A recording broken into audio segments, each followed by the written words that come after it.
Okay, I think we can start. A warm welcome to everybody to this roundtable on cooperation mechanisms of local government in times of crisis. My name is Greta Klotz. I'm researcher and project manager at the Institute for Comparative Federalism at Eurac Research, and I will co-moderate this session today together with Mr. Rupak Chattopadhyay.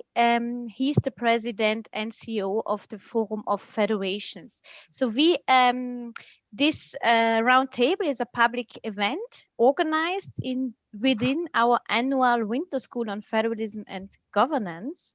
And we are very glad to organize this event today with the Forum of Federations. We have a long-standing cooperation as an institute with the Forum. We worked on several projects on environmental governance, local government, education policy, or fiscal federalism, just to name a few. And we are very glad that our cooperation led to this event.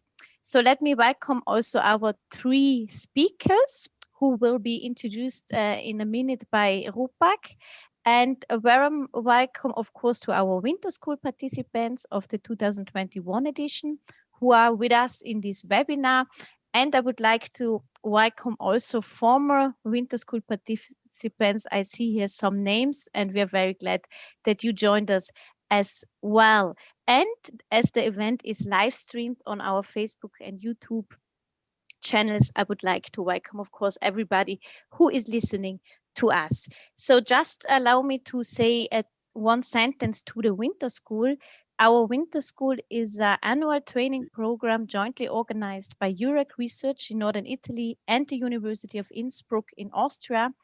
This year we have the 12th edition of this training program, which is normally a cross-border project and taking place 1 week in Innsbruck and 1 week in Bolzano. And this year we have the very, very first online edition. So before I pass now the word to Rupak, let me just say technical issue for the people who are with us in this webinar. So we will first start now the discussion with the questions by the moderator to our panelists. And then at a later stage, we will open the floor also for the questions by the audience. To ask a question, please note that the chat is disabled, so you have to put your question in the Q&A function below your screen. You find that. So you can write in questions at any time. I will collect them and pass them afterwards to our panelists. So I'm very excited. I'm looking forward to this session, a very recent and interesting topic and important topic, I think, in many regions and parts of the world. So that was it from my side. Again, welcome. I'm looking forward to hear from you. Thank you to our speakers. And Rupak, the floor is yours. Thank you very much. Thank you very much, Greta, for the introduction. As you've correctly mentioned, we have a long history of cooperation with Eurac and the Institute, and it's always a pleasure to work with you. And we're very happy that this morning we could help support the Winter School by helping to organize this panel.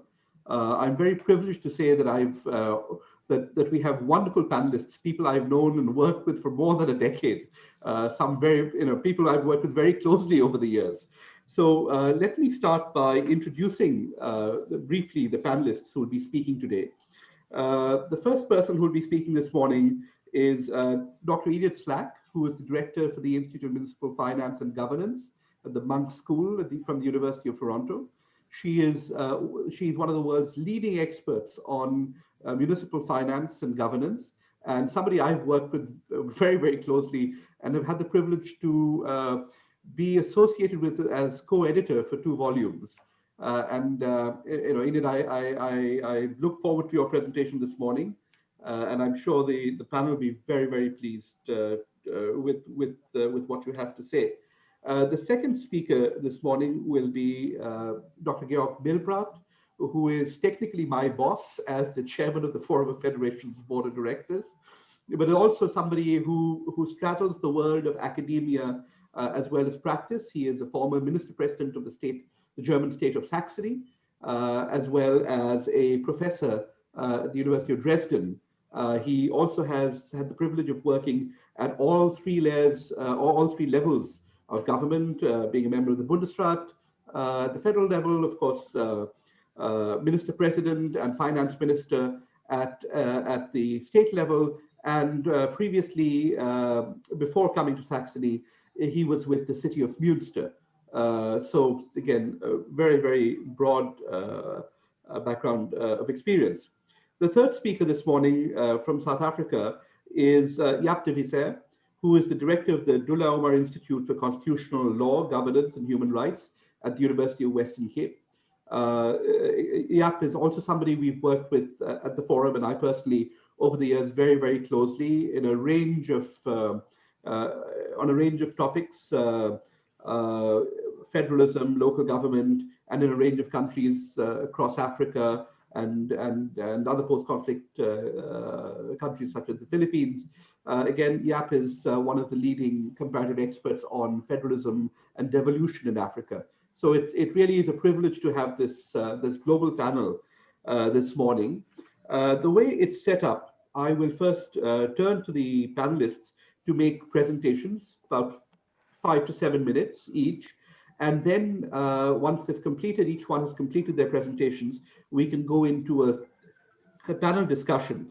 As Greta has noted, what we're looking to understand is the role that local governments play or have played during the COVID crisis in terms of their place within the intergovernmental scheme of things in federal countries, but also looking to understand how they function, how what sort of coordination has taken place between various layers of various levels of government, and whether or not we see coming from the COVID crisis increased decentralization or greater centralization. And these are all questions that are still up in the air. We're not through the crisis yet, but it'll be very instructive to hear.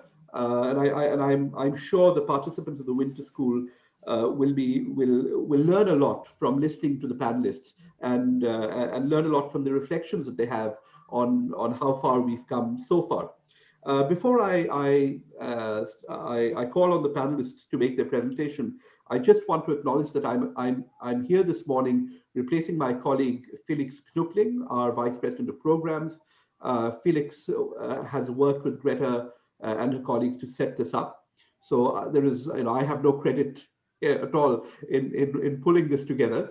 And I also want to acknowledge that Felix couldn't be here this morning. Unfortunately, his daughter suffered an accident, a skiing accident last week in Switzerland, and she is fine now. But this has meant that this has slightly dislocated Felix's own work schedule. So I'm sure his daughter Emily will be fine. But I just wanted to be sure that Felix is recognized for all the hard work he's done with Greta and her colleagues.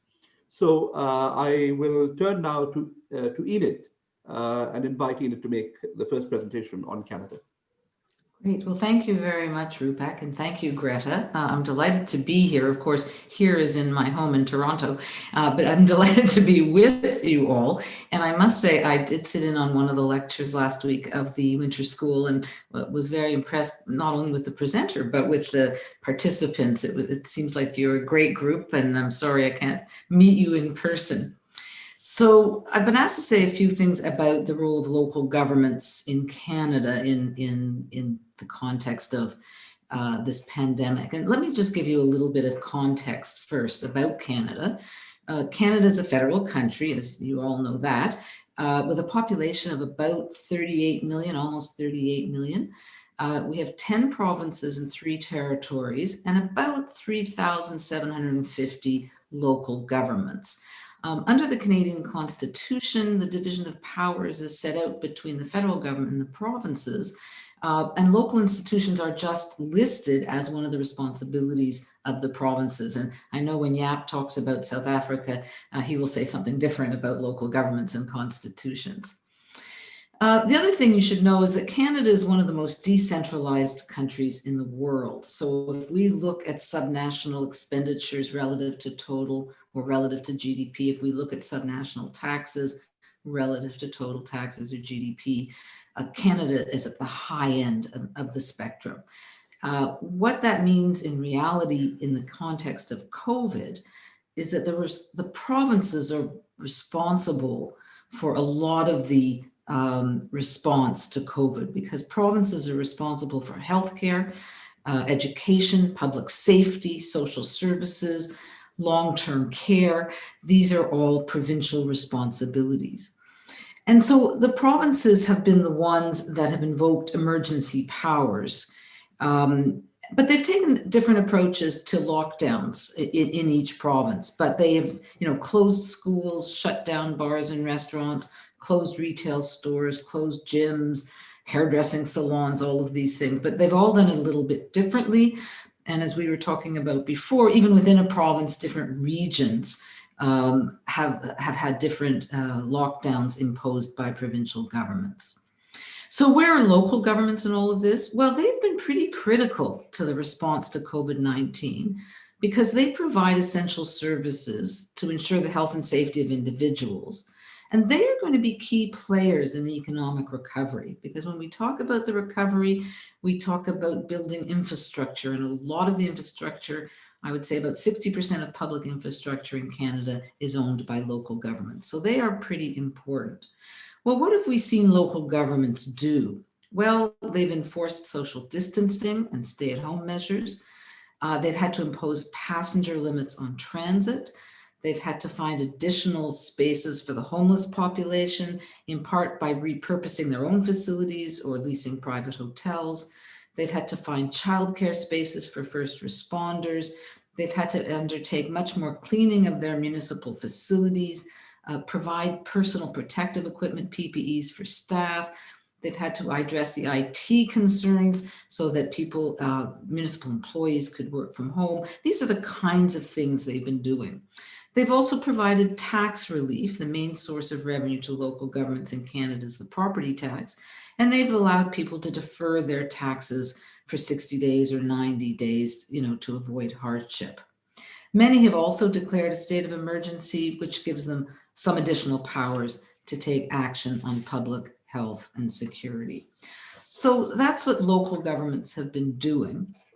We've also been asked to talk about the place of local governments in the governance system, in the intergovernmental system that we're in. And I would say three things on this topic.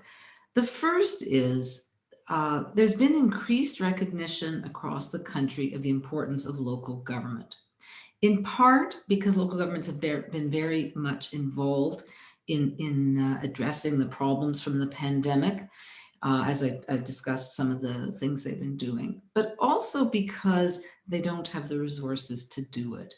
And so they've been on the national stage saying, our expenditures have gone up to do all these things I've talked about, and our revenues have gone down, and we cannot meet the requirements. So the federal government has come in with $2 billion for municipalities to cover their operating deficits. They've never done this before. And also another $1.8 billion for transit, which has to be matched by the provinces. Although these are federal transfers to the provinces, it is a federal system, the municipalities, the local governments have been very involved in the design of how this money is given and how it is to be spent. And in fact, the Deputy Prime Minister said recently that the municipalities have been very involved, and she thanked them for their efforts. And what's also been interesting is the provinces in Canada always get upset when the federal government tries to do anything with cities. They argue constitutionally cities are part of their jurisdiction, but because the federal government has more money than the provinces have been pretty quiet on all this federal money going to local governments. The second thing we've seen is unprecedented collaboration among the three orders of government. As one city manager from a city said to me, we've gone from advocacy to collaboration. There was also some colleagues of mine at the University of Calgary did a survey of mayors and municipal councillors. And it showed that they had overwhelming support for what the federal and provincial governments are doing in response to COVID-19. So the question in Canada is, because we love this collaboration, will it continue?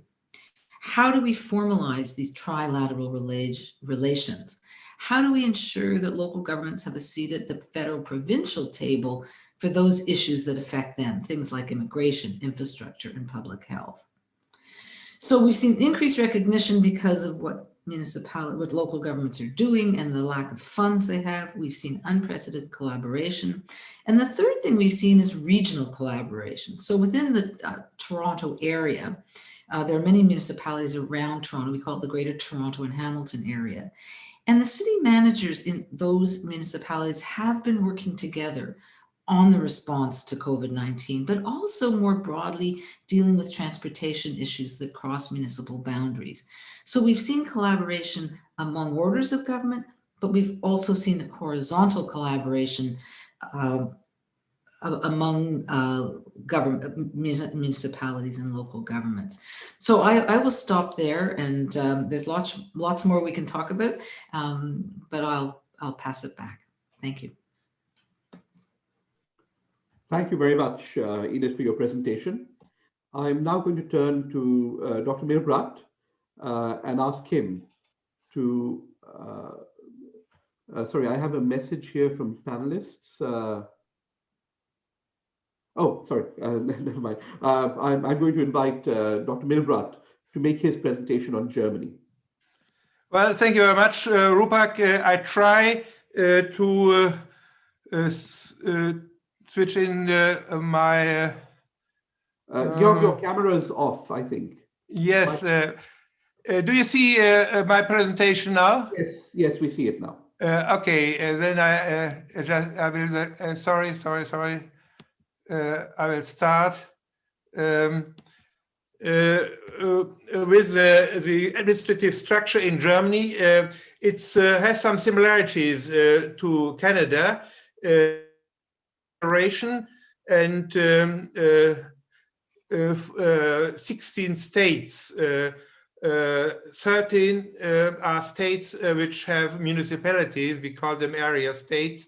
3 are city states. And in these 13 area states, there are around 300 districts, which included more than 10,000 municipalities. So on the local level, there is a sort of cooperation between the district and the municipality.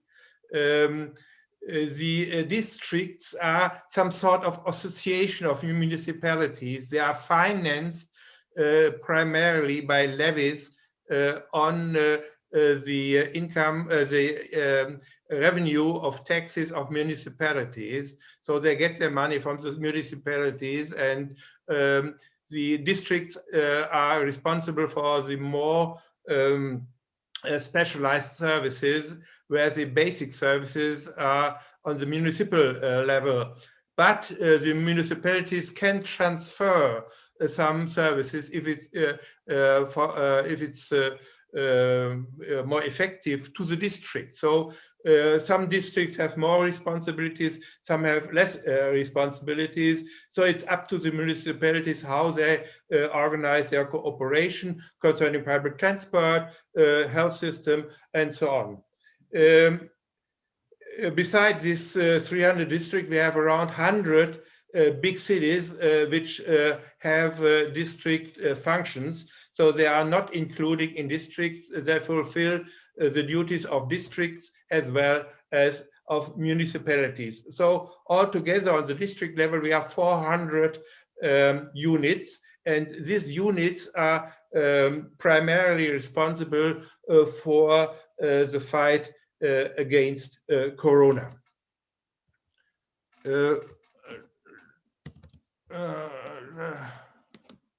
Sorry.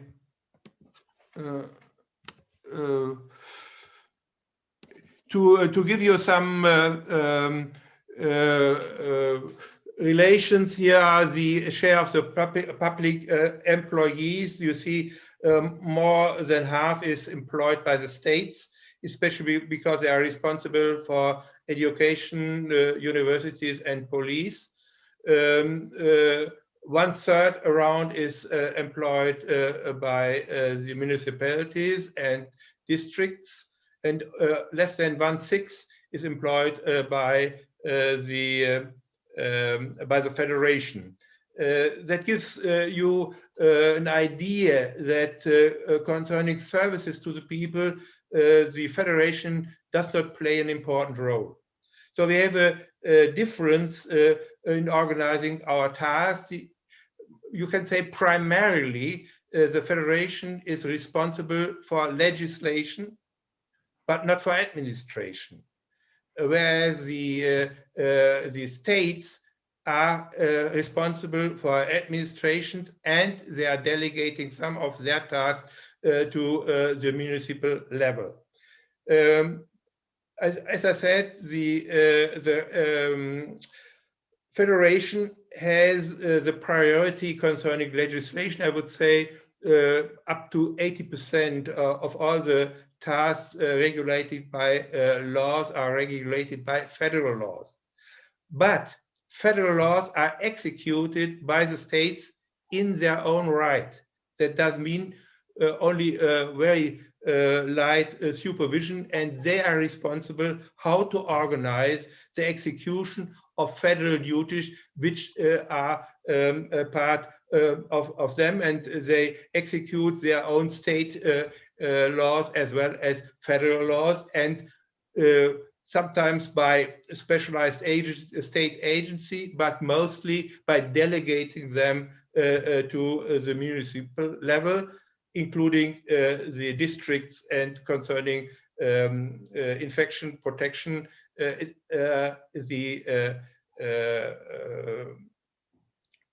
districts are responsible. Here I show you the shares in tax income or tax revenue and public expenditure. You see the share of states and federation are more or less equal at around 40% each, and the rest goes to the municipalities and a small share to the European. Public expenditure side, it's nearly the same. Only the share of the municipality is bigger than the tax revenue share, because they get transfers from the states. And between states and federation, there's a transfer system, some sort of equalization system in place. Coming now to the responsibility for infection protection and repression. That is a typical federal law, concurrent legislation. That means if the federation legislates, the states have no right to legislate, and they organize on the federal level data collection and analysis and non-binding guidelines and recommendation by a special institute. It's called Robert Koch Institute. Robert Koch was one of the first Nobel laureate who had something to do with vaccination. And they have, the federal level has special competencies during a pandemic, especially control of immigration, extended collection of traffic data. Then what is very important, procurement of medical goods, including vaccines, and temporary suspension of standards and patent rights, and they decide on vaccination priorities. The state, as I said, are executing this law, and they're entitled to issue legislative decrees which are binding for the whole state territory. And these competences are very huge. All necessary action are allowed to do it by legislative decree, including quarantine measures, stay-at-home measures, closing of schools and enterprises, whatever it's necessary, can be done by the states that made the state government by legislative decrees. That means without parliament. They instruct and supervise the districts, and they organize now in the current pandemic the vaccinations together with the districts. On the district level, we have contract tracing and testing. All the basic things are done on the local level. The districts and the mayors can issue for their territory special measures as well, if it's necessary. So long as the states have not given them specific orders, they are free to do it. So the normal thing is that the states are organizing this closing of businesses and so on by their decrees, and within the decrees, the administrations on the local level have the right to deviate, especially to tighten the measures if the local situation is so that it is necessary. The real problem is between states and federation, because the federation has no real say concerning the fight against infections. There is some sort of cooperative mechanism.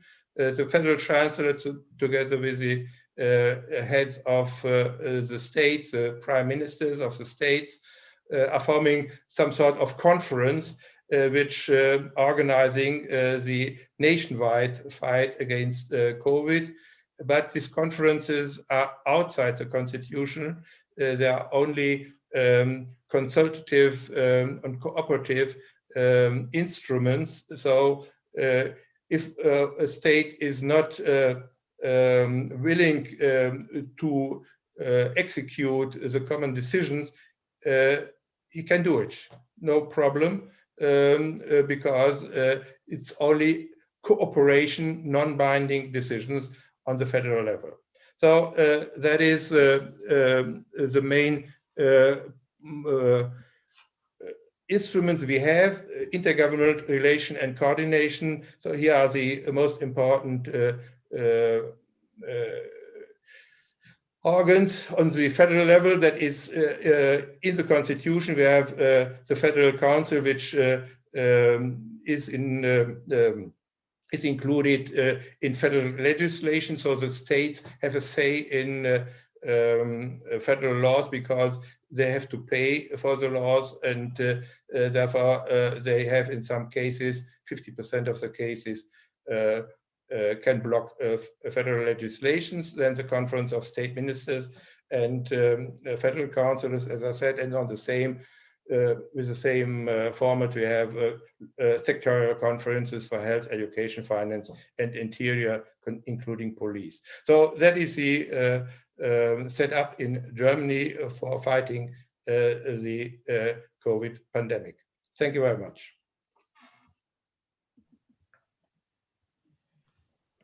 Thank you very much for the presentation on Germany, Georg. I'm now going to call on Dr. de Visser to make his presentation on South Africa. Yeah, over to you. Thank you very much, Rupak. And also from my side, it's a great privilege to be here with this August panel, and also in this winter school, which is such an exciting event. I had the privilege of teaching one lecture there yesterday and thoroughly enjoyed it, and congratulate Eurac and its partners for putting it together. So my brief overview of the role of local government in combating COVID-19. Let me also start in South Africa. Let me also start with a bit of an overview. So COVID hit our shores in March 2020. We had a first peak in June, July 2020. We're just coming out of our second peak of December, January, about 1.5 million confirmed infections and 46,000 fatalities. So certainly on the continent, we are the worst hit when it comes to COVID-19. And within South Africa, the urban regions of the country are the worst affected by it. South Africa has a population of about 55 million with one national government, 9 provinces, and 257 municipalities. And that number is important to take note of because it's very small. That means we have very large municipalities, quite different from the high numbers that we heard from Enid and from the colleagues from Germany. So we have a large municipalities and they have played quite a critical role in managing COVID-19. So we practice a form of federalism, but we don't really use the term federalism. It's quite a politically tainted word in South Africa. Yet, the constitution bears most of the hallmarks of federalism, but we are a very reluctant federal state. And the federal sort of practice that we have is hourglass federalism with a strong central government, a strong local government, and weak provinces in the middle, sort of in the shape of an hourglass. Our provinces are mainly responsible for social services, quite similar to, I think, the message that we got from Enid out of Canada. Provinces are responsible for social services, health, education. So we're therefore quite at the epicenter of the response to COVID-19. Very differently from Canada, I think our provinces are reliant on the national government for almost all of their funding. They do not raise their own revenue, but are dependent on the central government for revenue. Our municipalities are responsible for the built environment, essential services, water, sanitation, electricity, roads, all the sort of the services related to the built environment. They are supposed to be more self-reliant. On aggregate, about 70% of their revenue they must raise themselves through property rates and service charges in the main. A very strong constitutional position, but also a troubled level of government with a lot of capacity problems and financial problems. So that overall picture obviously is complex, and government's response to COVID-19 was to declare a state of disaster and then proclaim various alert levels and the possibility for differentiation between those alert levels of how severe the restrictions in terms of closure of schools, of retail, prohibitions on alcohol, all the sort of I suppose the kind of restrictions that we've all been, we've grown used to. They were all sort of packaged in various alert levels from 1 to 5, with a possibility for differentiation down to municipal level. But very importantly, and I think different from my two colleagues, all of this is determined nationally. There is no real authority for provinces or for municipalities to declare their own response to COVID-19 or to sort of maneuver themselves in or out of an alert level, because that is determined nationally. And over and above that, we have not really seen much differentiation, with national government usually proclaiming the same set of restrictions throughout the entire country, with some moderation in December, with some differentiation, but actually we've mostly seen uniform response throughout the country, even though, as I indicated earlier, the level of infections is quite different in urban provinces compared to the more rural provinces. Also, obviously now the big debate is about vaccines. And again, that is all determined nationally. And when one province sort of dared to speak out and say they may purchase their own vaccines, that wasn't received very well and was seen as really sort of compromising a national strategy. So we have a very strong centralized response to COVID-19. Provinces were critical though. They had to assist the national government mainly in the health response and the education response, and have been at the forefront of rolling out testing, isolation, and also be responsible for managing, the various alert levels, how they applied to schools and the closure of schools.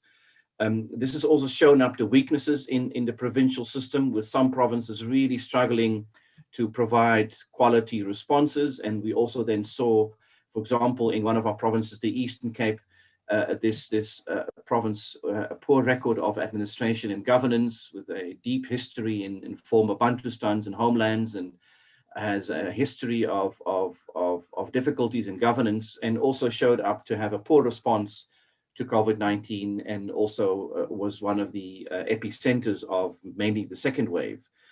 So we saw a direct correlation between poor provincial governance and the outbreak of infections. Local government also played a critical role. I would almost summarize it in 3 ways. Its responsibilities were increased, its funding was eroded, and it also had to manage the effect on its operations. Let's not forget that as well. So obviously the responsibilities increased. Some new responsibilities, but mostly the intensification of existing responsibilities. Municipal law enforcement had to help with enforcing lockdown rules. Municipalities had to sanitize public places, had to identify and help manage quarantine and isolation sites.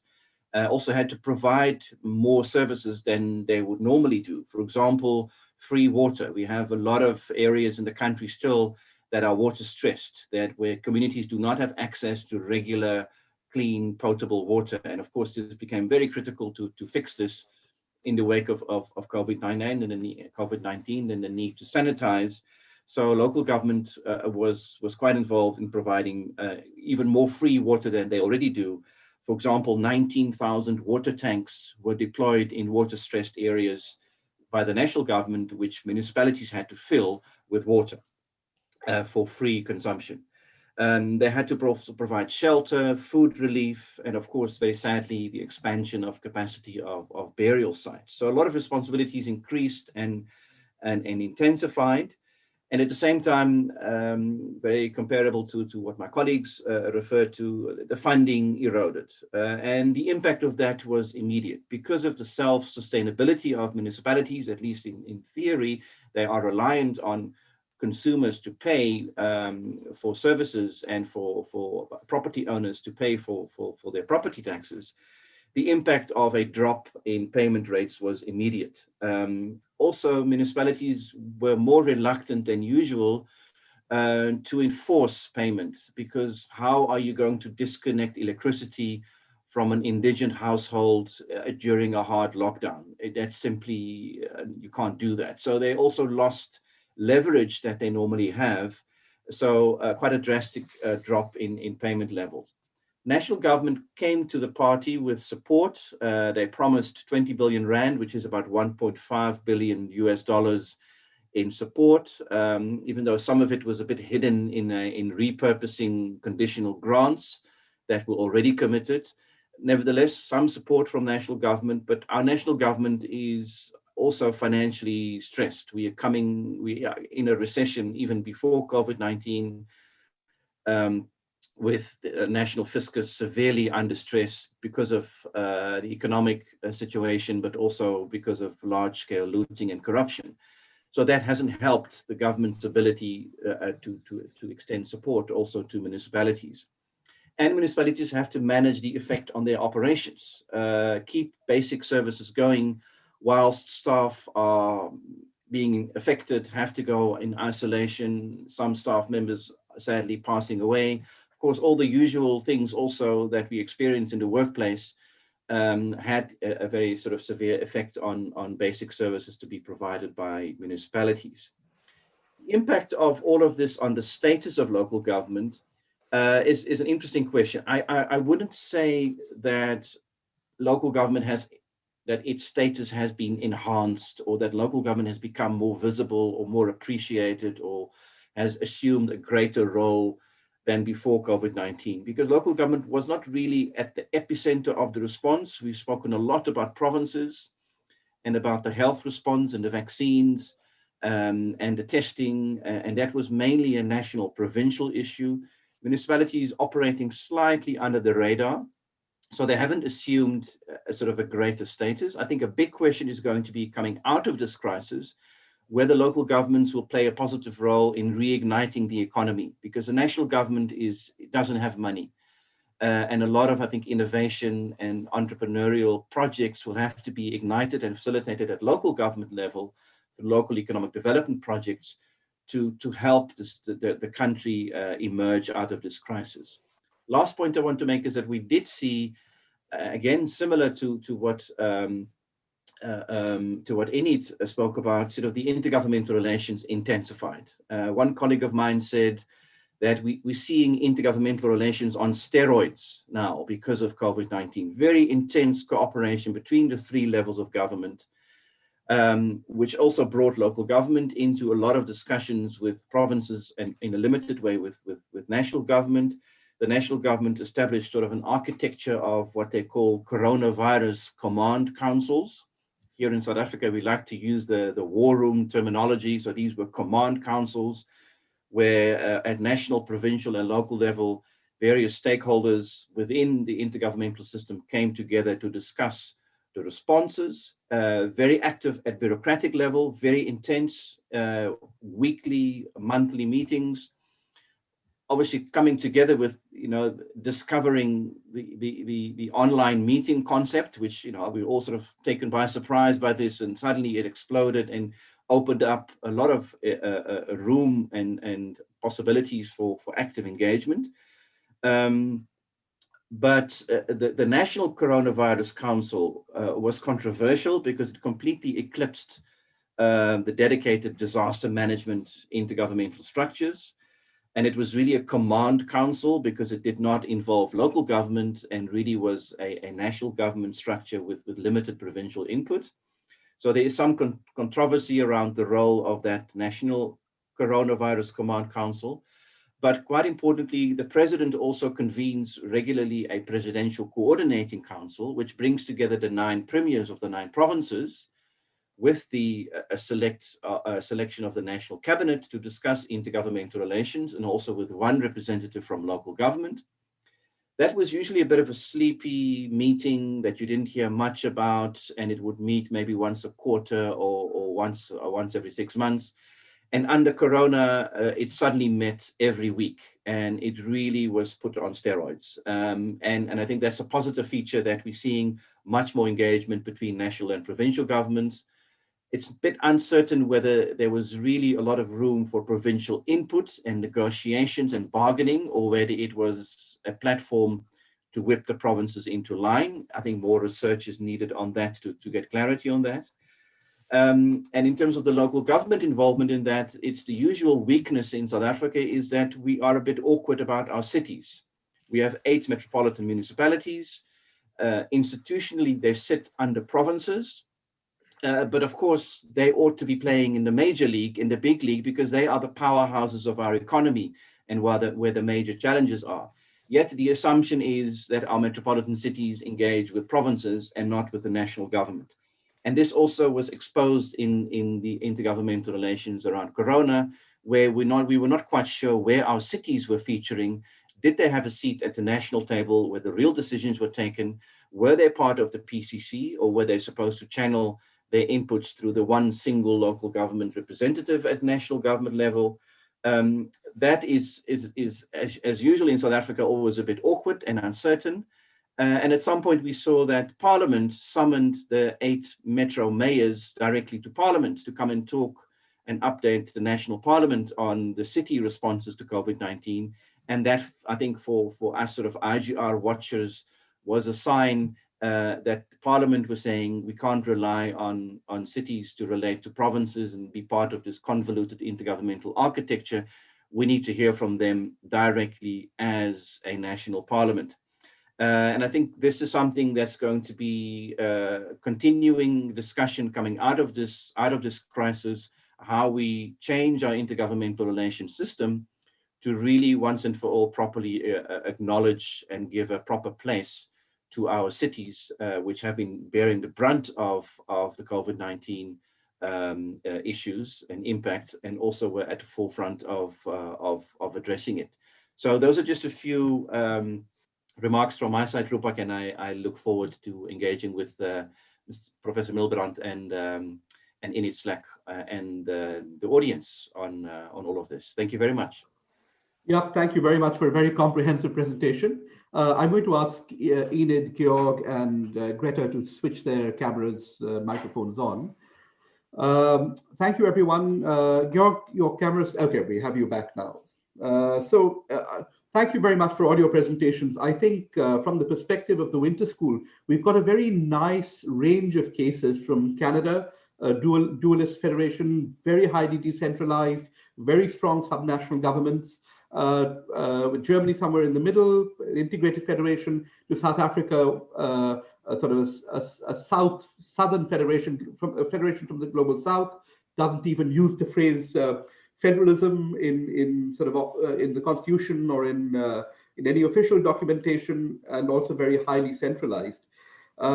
This was a very, very good range of subjects and of cases, and a discussion of how each of these countries has relied on local government to respond to the COVID crisis. I'm going to start by raising a few questions before we move into an open discussion. The first question I'm going to raise is triggered by the latter part of Jaap's presentation, which is distinction between how local governments in urban areas have responded to how local governments in rural areas have responded to the COVID crisis. And so my question to you, Enid, is if you could dwell a bit on, in Canada, if there's been a differentiated response or a recognition on the part of higher order governments for the need for a differentiated response between the urban areas and the non-urban areas, as it were. Well, thank you, Rupak, and it was very interesting to see the continuum of centralization and decentralization in the three countries. In some ways, the hardest hit municipalities in Canada have been the big cities, and they have been hard hit because, from a municipal finance perspective, because they have major transit systems, and transit ridership went down 80 to 90% at the height of the first wave. It's come back up a bit, but nowhere near where it has been. And so with that decline, there's been a decline in revenues. So when we look at the impact on municipal finances, it's much larger in the larger cities. In fact, the OECD did a great study of the asymmetric impacts of COVID on subnational governments. And it said, it depends on the spending you're doing, like what services are you providing. So if, for example, if you have a major public transit system, you've been really hard hit. It depends on the revenues you collect. Again, if a lot of user fees for transit, those revenues have gone down. How much have federal and provincial governments helped you? What was your municipal fiscal health going into the pandemic? Can you borrow more? Do you have reserves? And how much flexibility do you have to increase taxes or reduce expenditures if you have to do that? And so it is an asymmetric impact, certainly from a municipal finance perspective. The largest cities being very hard hit. And then also smaller places that are tourism places. So that's when you get into the smaller municipalities. If you're depending on tourism, you're going to be really hard hit by the pandemic as well. And so the big cities have come together, the six major cities, to make a plea to the federal government and the provincial governments to help them out especially, and those calls have been answered. But the federal money that went out goes to everybody. And I dare I say whether you need it or not, because we've seen some municipalities are just fine and others are not. So there is a recognition that there are differences in different kinds of municipalities, but I'm not sure the response has reflected those differences. Thank you, Enid. Georg, similar question to you in the German context. Yes, Germany is a very densely populated country, and the differences between urban areas and rural areas are not so big. There are differences, of course, but not in such an amount as in other countries. And therefore, we have not this special city-country problem which other countries have. Concerning funding, we have a public health system, or better yet, a social security system, which is responsible for financing medical services. That are not, it's not the federation, not the state, not the municipality, it's outside, an outside organization, and they are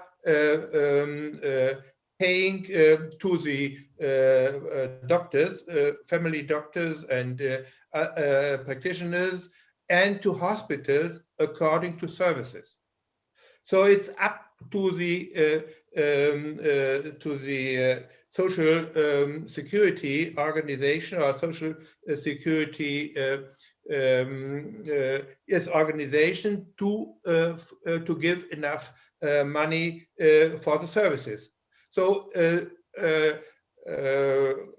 district or a city who has a hospital is financed per service from the nationally organized social security system. So this is no problem for local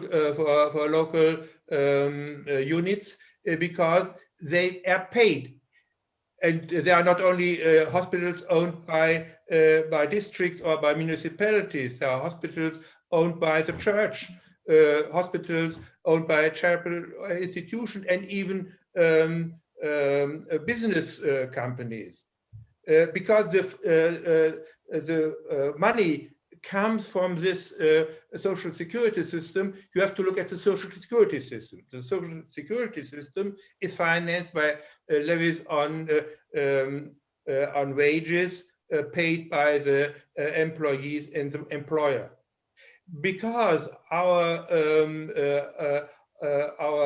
highly mitigating social security system, which including unemployment and pensions and so on, there was not a decrease in consumption, or even in only a slow reduction in income of individual persons. So the contributions to the social security system were nearly the same with or without COVID. Of course, they had extra costs for this special COVID pandemic, but the system had reserves. And last year they used the reserves, so there was not an increase in social security taxes on wages by the employers, employees. Maybe in the future there might be some increase. Second element concerning local units, the municipalities, and in the end the districts as well, have three important taxes. One is a share in the national income tax. As I said, the income tax has not so deviated from previous years. They got their share in the income tax, 50% of the local income, or the income tax produced in the local units. The second is real estate tax. Real estate did not, the value of real estate has not changed so much, so that is a very stable income. And as I said, because people had enough income, because income was stabilized, there was no problem of paying taxes. And the third element, that was a real problem, is a business tax related to profits. So there was a huge shrinking of the revenues of these taxes, but the federal government decided together with the states to compensate the municipal level for the loss of business tax, or as I said, profit tax. So it's so more or less they got enough money for current business of local units and for the expenditure side. Of course, there are some differences from municipality to municipalities. Some municipalities were very high indebted, other at reserves. So there are problems, but not such a problem which I heard from Canada. And a last element of our system is the unemployment system. We have we are paying for unemployment layoff, but also for reducing hours. And during the pandemic, the unemployment rate didn't increase, only to a small amount, but people didn't work or worked for half the time or 20% of the time. And the differences were paid up to 60 or 80% by the unemployment system. So that was the element to stabilize consumption and income. On the other side, they are running a deficit, of course, now. They had reserves, but they're running a deficit. And the national government is willing and able to run a huge deficit as well, and gives now money, federal money, coming out of debt to the systems to stabilize the systems. And on top of this are giving some stimulus money to private businesses or for special purposes, including the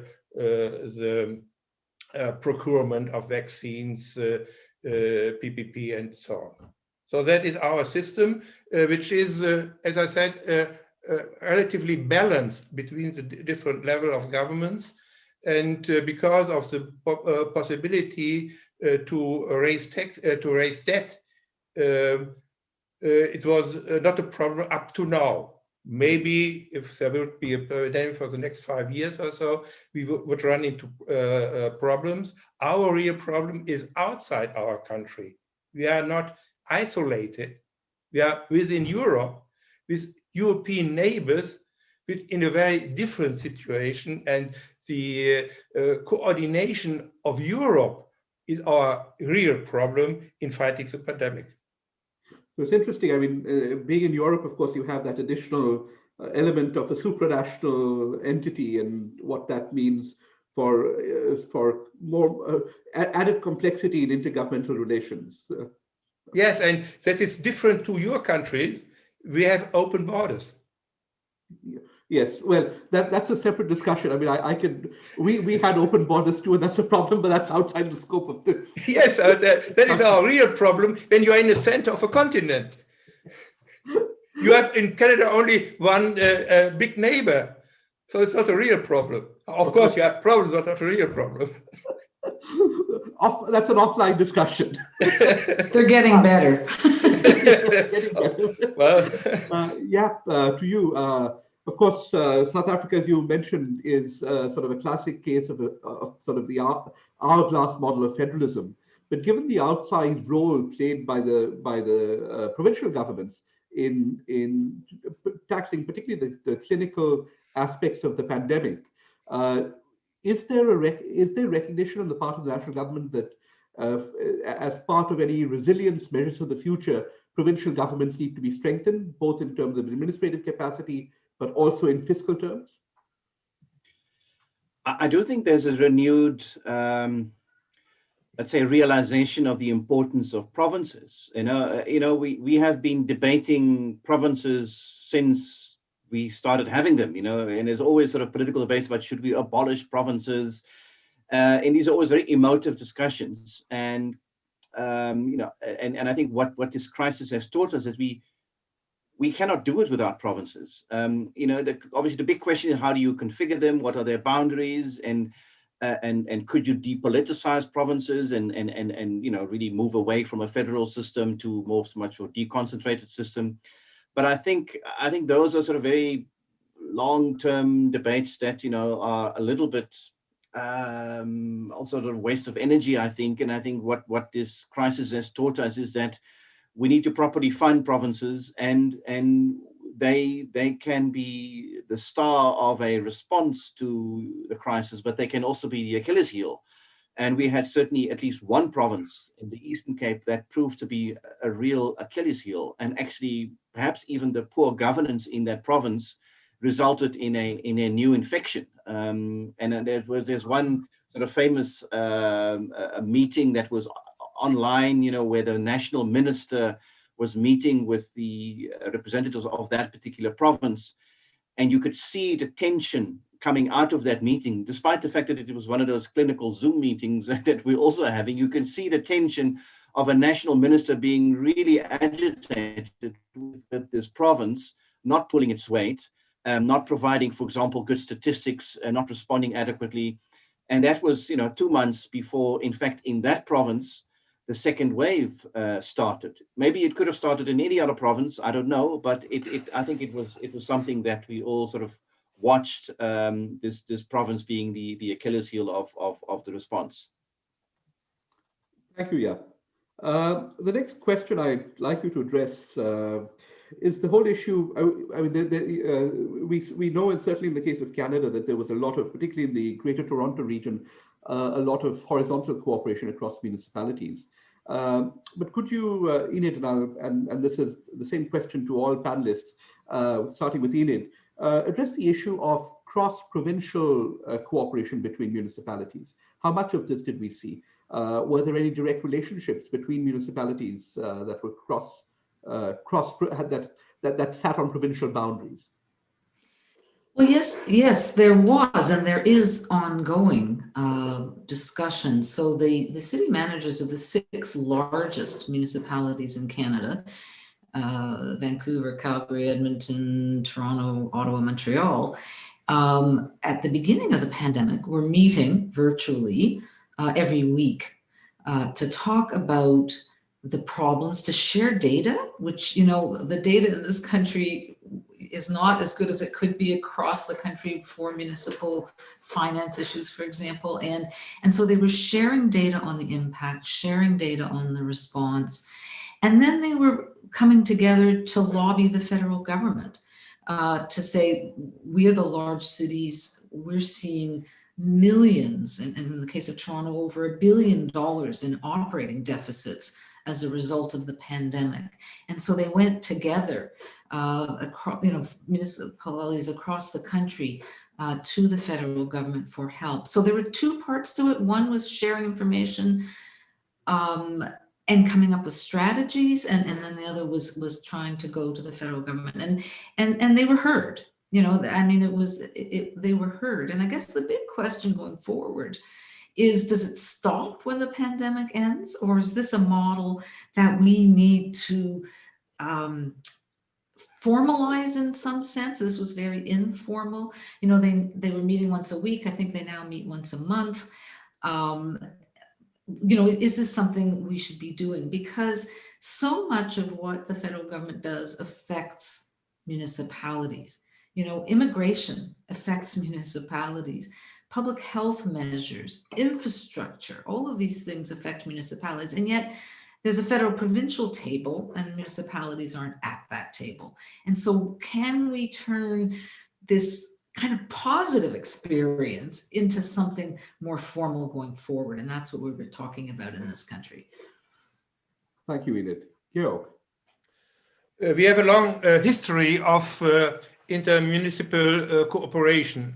As I explained, we have cooperation between the districts and the member municipalities, as well as between districts. And for instance, looking at public transport, we have special arrangements. The public transport is not organized by a district because it would be too small. So they form special bodies for organizing public transport or other issues, looking at health issues or environmental issues. There are these organizations are in place and they are working.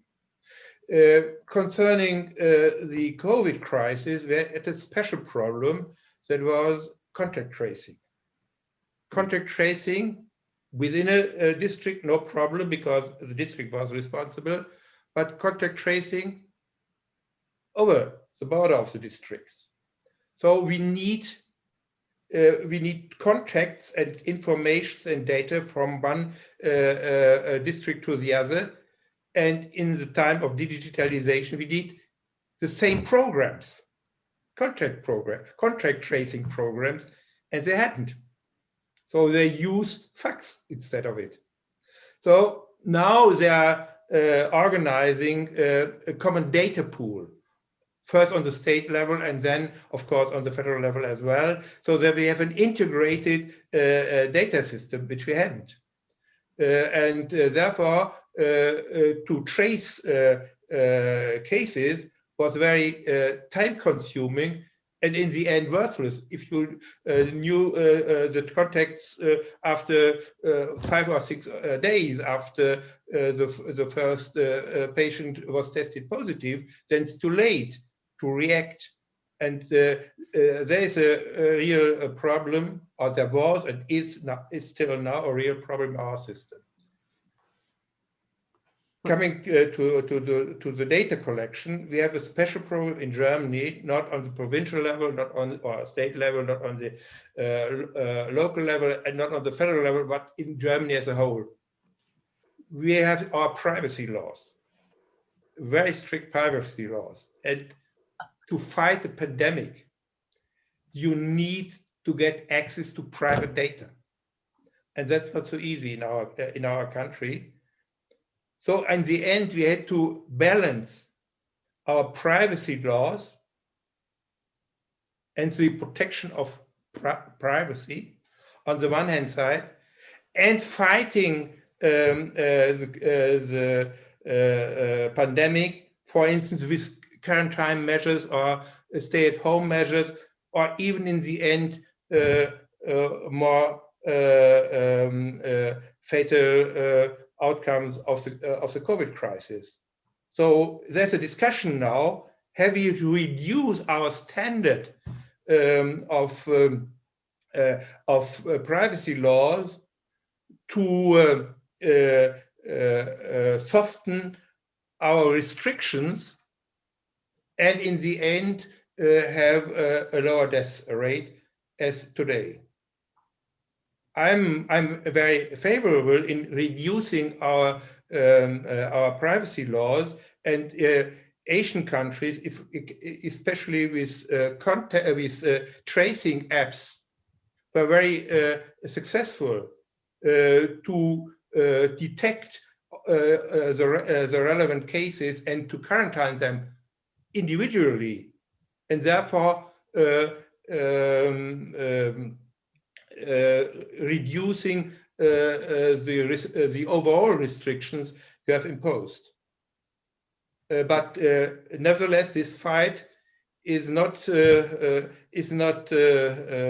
over, and there are still a lot of people who are not trusting in big data in the hands of the government, or of government of all levels of government. And the same we have on the European level as well.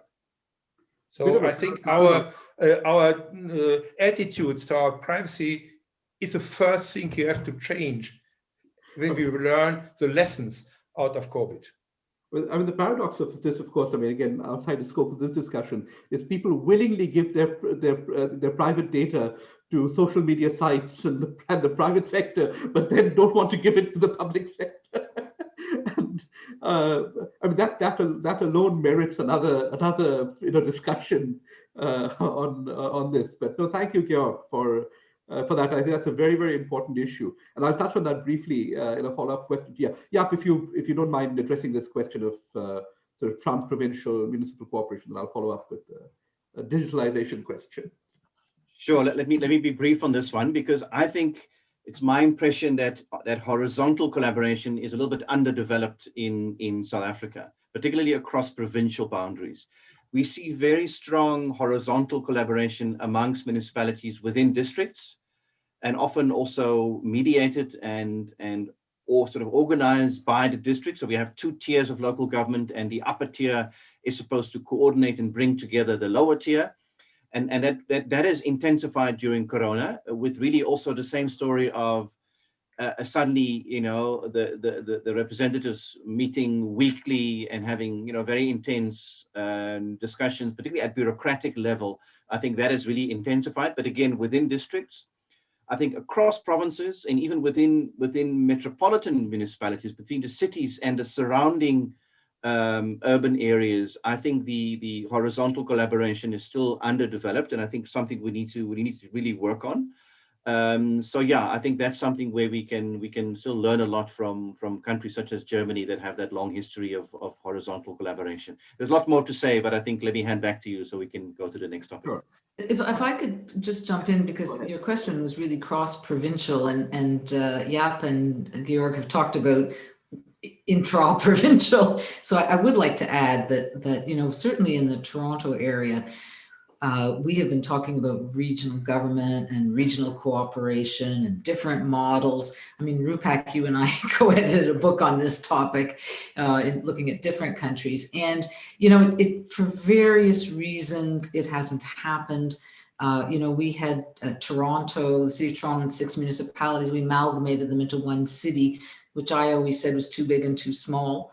It was too big to deal with the really local issues, to be locally responsive, but it was too small to deal with the major regional issues of Toronto and the surrounding area. And so we've talked about this for years, and suddenly, not at the political level, but at the bureaucratic level, we are seeing cooperation. We are seeing that people understand that these problems cross municipal boundaries, particularly transportation and land use planning. Those are the key ones, but the pandemic also, response to the pandemic. And so we're seeing, you know, instead of the top down regionalism that we normally see, we're seeing the bottom up. We're seeing the city managers of all of these municipalities saying, you know, we have to work together. We're stronger together than if we each operate individually. Again, it's not formal. But I think the pandemic has been a catalyst to make this happen. You know, they say don't let a good crisis go to waste. I mean, this is a case where the pandemic has highlighted the flaws in our system, the cracks in the structure, and we've seen more of a bottom-up response. That, again, what happens in 2 years when this is all behind us, it remains to be seen. Absolutely. Thank you, Enid. Jaap, I mean, the question I'm going to ask doesn't apply so much to Germany and Canada, because these are clearly first world countries with outstanding infrastructure. But one of the things in the forum's work we've seen, we're doing some work with the OAS on local government, on building in South America, building up intergovernmental coordination mechanisms between national governments and local governments. And one of the things the pandemic has really exposed, and the OECD talks about this in one of its recent reports, is the weak digital infrastructure that one sees in the global south, and what that has meant both in terms of data collection, but also in terms of the delivery of services in the context of the pandemic. And I just was hoping that you might speak a little bit about this. I mean, I know this has to do with poor infrastructure, not just physical infrastructure, but not having enough trained people at the local government level to actually harness the potential of digital digital government, digitization, as it were. Sure, that's a difficult one. I think when it comes to access to data, let me start there. I think South Africa is pretty well off. We have an excellent statistics. South Africa is a central agency that collects and organizes data, and does so in a manner that meets first world standards. The difficulty is often, how do we use the data, and do we have the capability in municipalities and in provincial governments to actually use the data, disaggregate it, and analyze it in ways that really enhances evidence-based policymaking. So that's the one challenge. But I think your question goes more to sort of digital governance and using IT, artificial intelligence. And I think there we probably way behind. I think we see first moves for the digitization of government services. But for example, I mean, it's a central government function, but our home affairs function, you know, the civic functions such as passports, IDs, you know, it's heavily reliant on people actually making their way to an office and standing in a queue and paying over cash. And so these are very archaic systems still. I think in terms of the use of IT for sort of collaboration and also intergovernmental relations, I think we're making some interesting steps, but I think we're still way behind on where we should be, even though South Africa has potentially the infrastructure. I mean, we have a pretty robust IT infrastructure with not only cell phone coverage, but also fiber, and, you know, the internet connectivity in South Africa is expensive, and that's an impediment. It's very expensive, but it is there. So the potential for much greater use of IT, I think, certainly is there. It's not a topic that I'm really an expert on, but yeah, I think there's really room for improvement. Thank you, Jaap. Before I open this up, I'm going to hand over to Greta in a minute. There are a number of questions from the audience. So South Africa and Germany, again, are unique in that the systems are very integrated. In South Africa, of course, very centralized. In Germany, it's cooperative, where the state governments implement federal laws. So the question, so my final question or reflection, if you will, for the future, Enid, is to you. Given the complete collapse in subnational finances here in Canada, both at the provincial level and at the municipal level, what does the future look like? Do you think that at least for the foreseeable future, we're going to move more in the direction of what we see in Germany, where, you know, centralized policy, decentralized implementation? Well, that's a good question. Collapse of the subnational fiscal system is a bit of a strong statement. But what we have seen during the pandemic is that the federal government has more money than the provincial governments, and certainly than municipal governments. A couple of provinces are in particularly difficult situations, facing huge deficits. And so the federal government has come in with all kinds of programs to assist individuals, programs to, you know, rent subsidies, programs to help employers, just lots of programs. And normally, you know, the province would say, these are under our jurisdiction, right? This is, you're stepping on our toes. But they're not saying that because they really don't have the money to provide the supports that people and businesses need. So I think it's showing up the cracks again in our federal fiscal system. And so I think we need to rethink the whole who does what exercise. I think we need to clarify the responsibilities between federal, provincial, and local governments, and then figure out how to pay for it.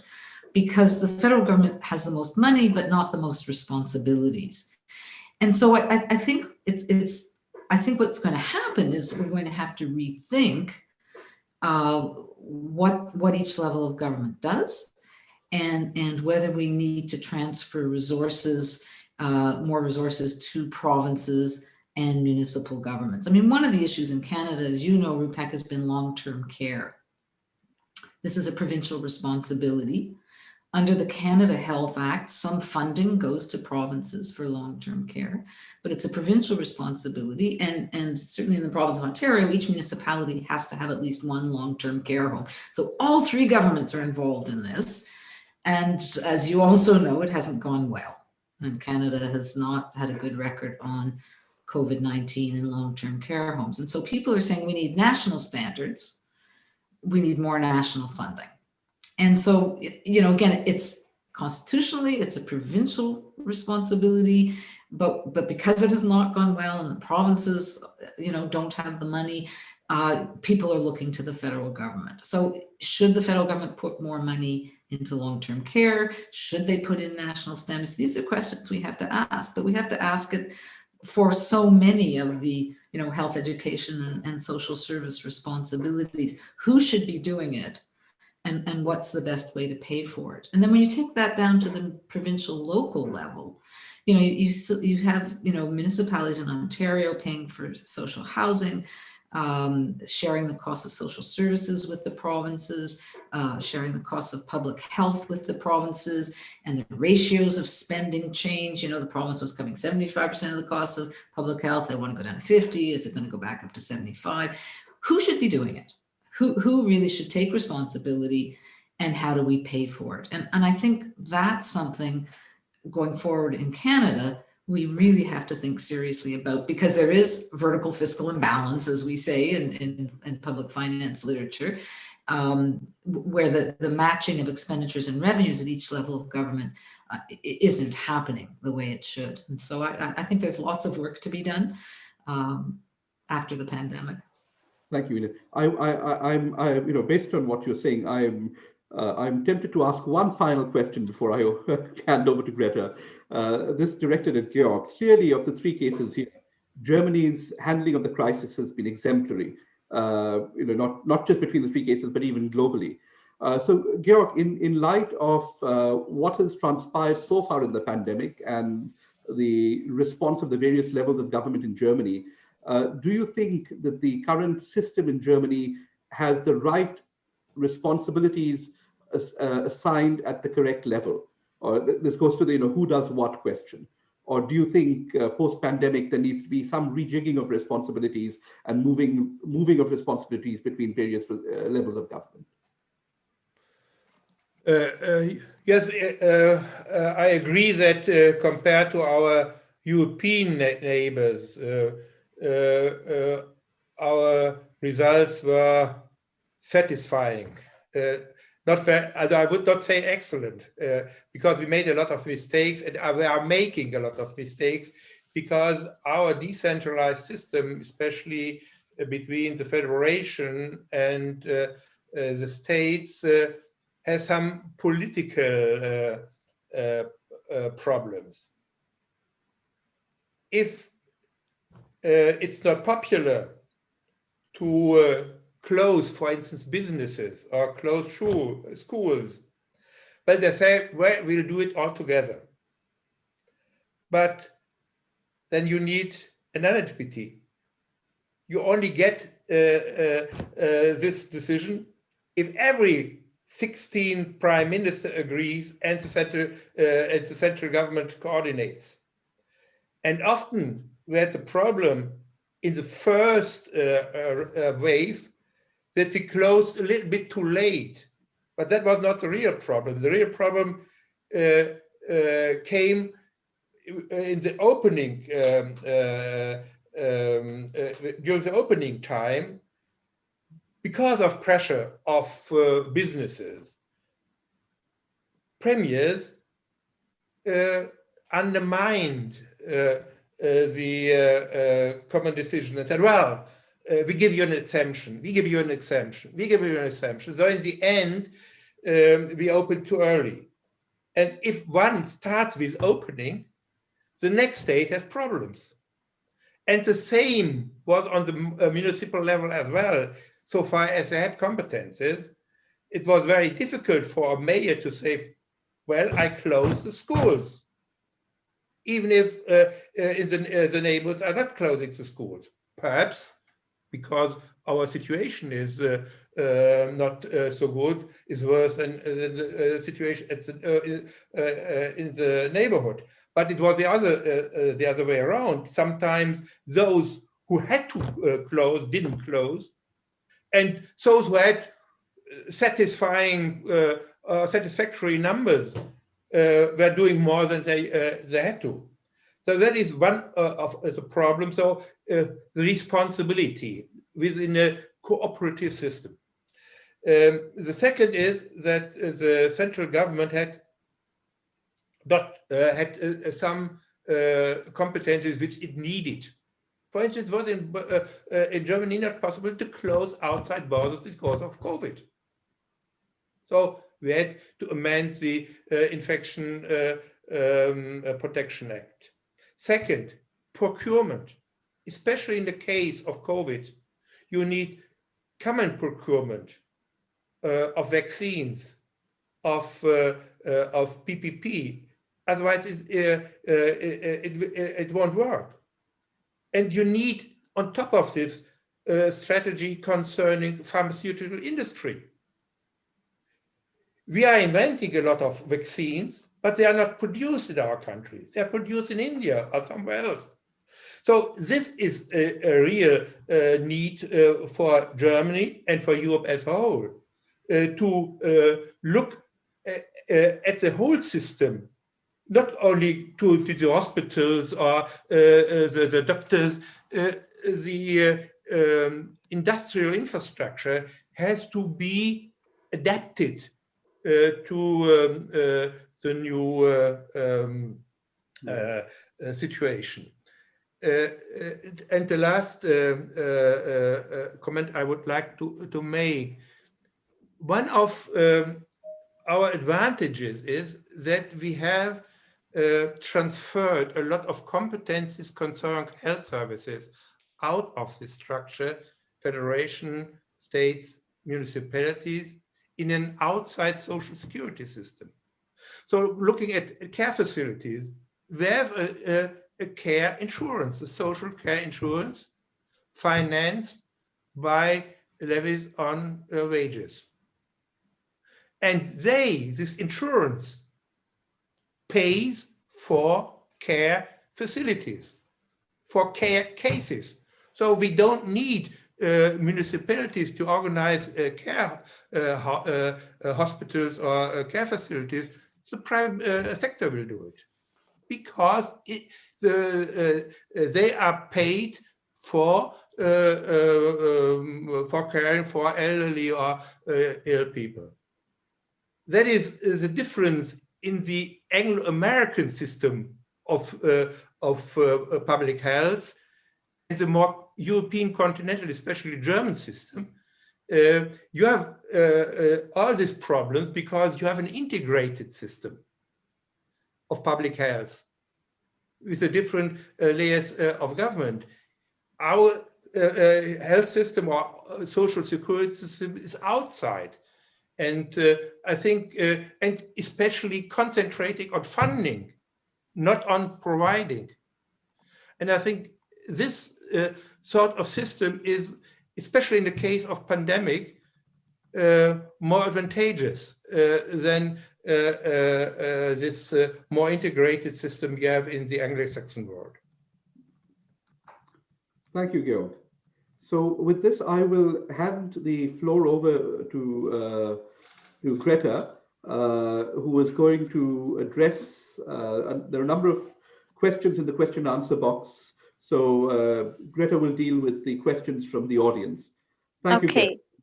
Thank you, Rupak, very much for your questions, and thanks to the panelists so far. So we have some questions. I would suggest that we have now a half an hour to answer to the questions. So I will collect them a little bit, and there are some questions to all panelists. So I give you now, I would say, 3 questions, and then maybe you can summarize them in your answer. So first one is on local government finances.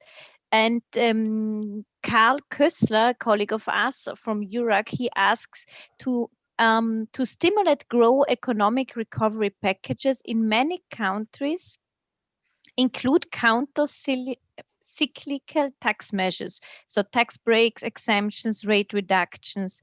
In some countries, such as Austria, there is a fear among municipalities that the resulting decline in local tax revenue will be higher than the amounts of national transfer received. So in some, he said, they would lose financially. Are there similar concerns in your countries? So that would be one question on the local finance.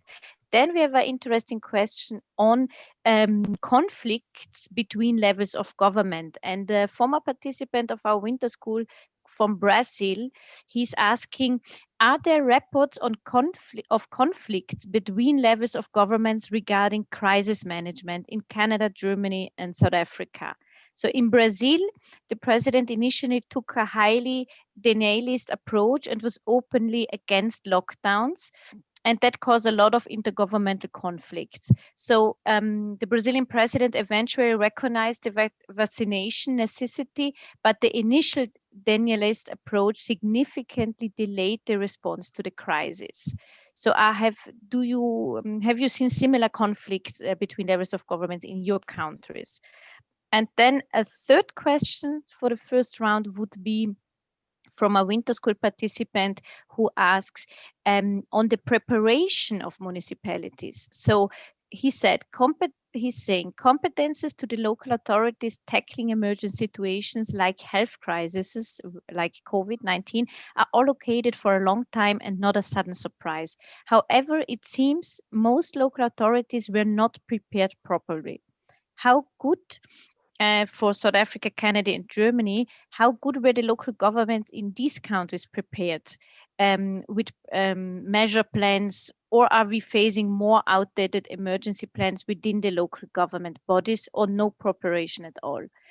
And then he asked follow-up, how could it be done better in future, especially with cooperation in between municipalities and as well with higher government levels? So it's a lot about the cooperation mechanisms which you already touched. So I would say maybe we start with Jaap de Visser.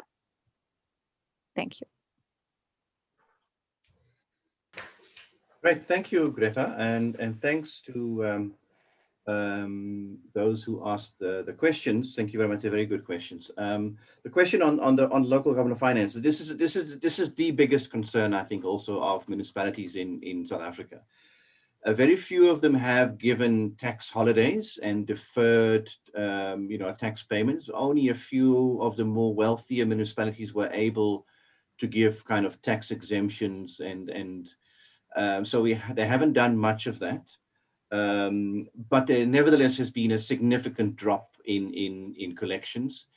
A bit of a lukewarm promise from the central government for assistance, because the central government essentially is bankrupt. We have a huge deficit and we have huge problems in our central government finances. So municipalities will receive very little support from the central government. And I think there are very real concerns in local governments that it will bear the brunt of these issues going forward.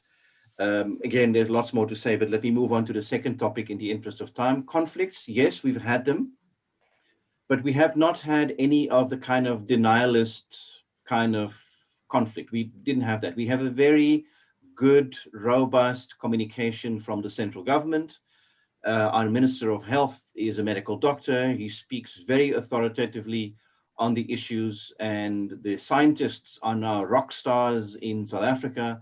So that has been very good. And I think something that really sets us aside, frankly, from the UK, from the United States under Trump, we had, and Brazil, we had none of that funnying about denialists, theories, etc.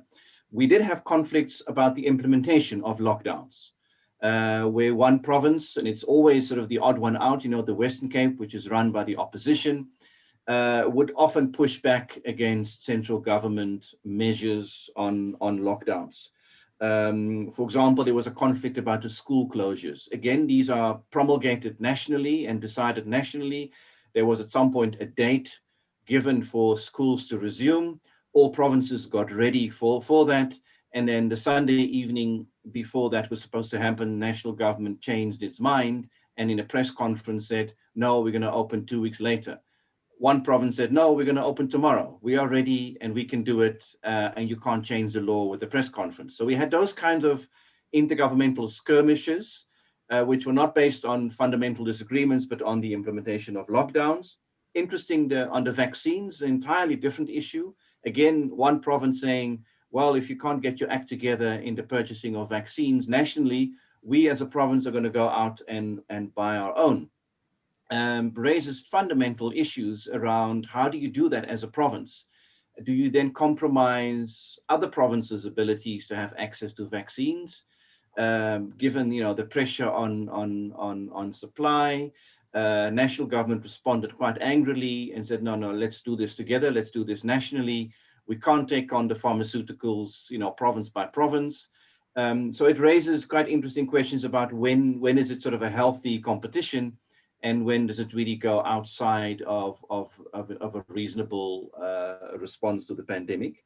The third question, were we well prepared? It's a really difficult. I'm not a disaster management specialist at all, but I think our legal framework was well crafted and able to respond. I mean, I know some countries really struggle to find a way to impose lockdowns legally, and we had a pretty easy ride in that regard. The president declared a state of disaster, and that gave license to the ministers to declare sectoral rules. Many of them were challenged in court. Most of those challenges failed, and the court said, well, this is legitimate and this is rational. Of course, there were difficulties, but I think the legal regime was robust and was well prepared. But whether we as municipalities and as provincial governments were ready for this type of pandemic, I don't think we were, but I'm really not sure whether anyone was. I think we were taken by surprise by how fast the virus spreads and how it mutates. And we knew so little at the beginning that of course we were ill prepared, and hopefully through this experience we are much better prepared going forward. Thanks, Greta. Thank you, Jaap, very much. And then I would hand over to Enid on her perspective to these questions in Canada. Okay, thank you. So when it comes to local government finance, municipalities in Canada rely on property taxes, some other smaller taxes like hotel taxes, but nothing major, user fees, and provincial and federal transfers, mostly provincial, a little federal. So going into this pandemic, I would say that municipalities, on average, I said there were 3,750, so I'm just speaking on average, had pretty good fiscal health. Municipalities have to balance their operating budgets. In other words, they're not allowed to budget for an operating deficit. Of course, the pandemic was a bit of a shock, and they ended up with deficits, but they're not allowed to plan for a deficit. So before the pandemic, they were balancing their operating budgets. There's restrictions on borrowing for infrastructure and other capital expenditures. They're all within their limits. They have good reserves. I mean, basically, they were fiscally healthy. In comes the pandemic. Big impact on expenditures. A lot of the things that I said before about, PPEs and IT and all of these things that they had to do. Some reductions in expenditures because some facilities were closed, like libraries and recreation facilities, so they saved some money. Staff weren't traveling anymore. Nobody's traveling anymore. So there were some reductions in expenditures, but by and large, expenditures went up, revenues went down. Now, on the property tax side, a lot of municipalities gave deferrals, I said this before, of 60 to 90 days without interest or penalties. Well, people did pay their property taxes, and so the money came in. The deferral was a temporary reduction in taxes. Of course, the loss of penalties and interest income is a permanent loss. But the biggest loss, as I said before, was on user fees, particularly for transit. Things like development charges on developers to pay for infrastructure, again, delayed. So development slowed a bit, so those revenues are delayed. So a lot of the problems with revenues were delays, with the exception of those user fees, and particularly for transit. So municipalities, again, not all, but a lot of the big ones were facing huge operating deficits. So the federal government came in, as I said, and filled that gap. And they did a pretty good job of filling the gap. I think most municipalities were pretty pleased with the result.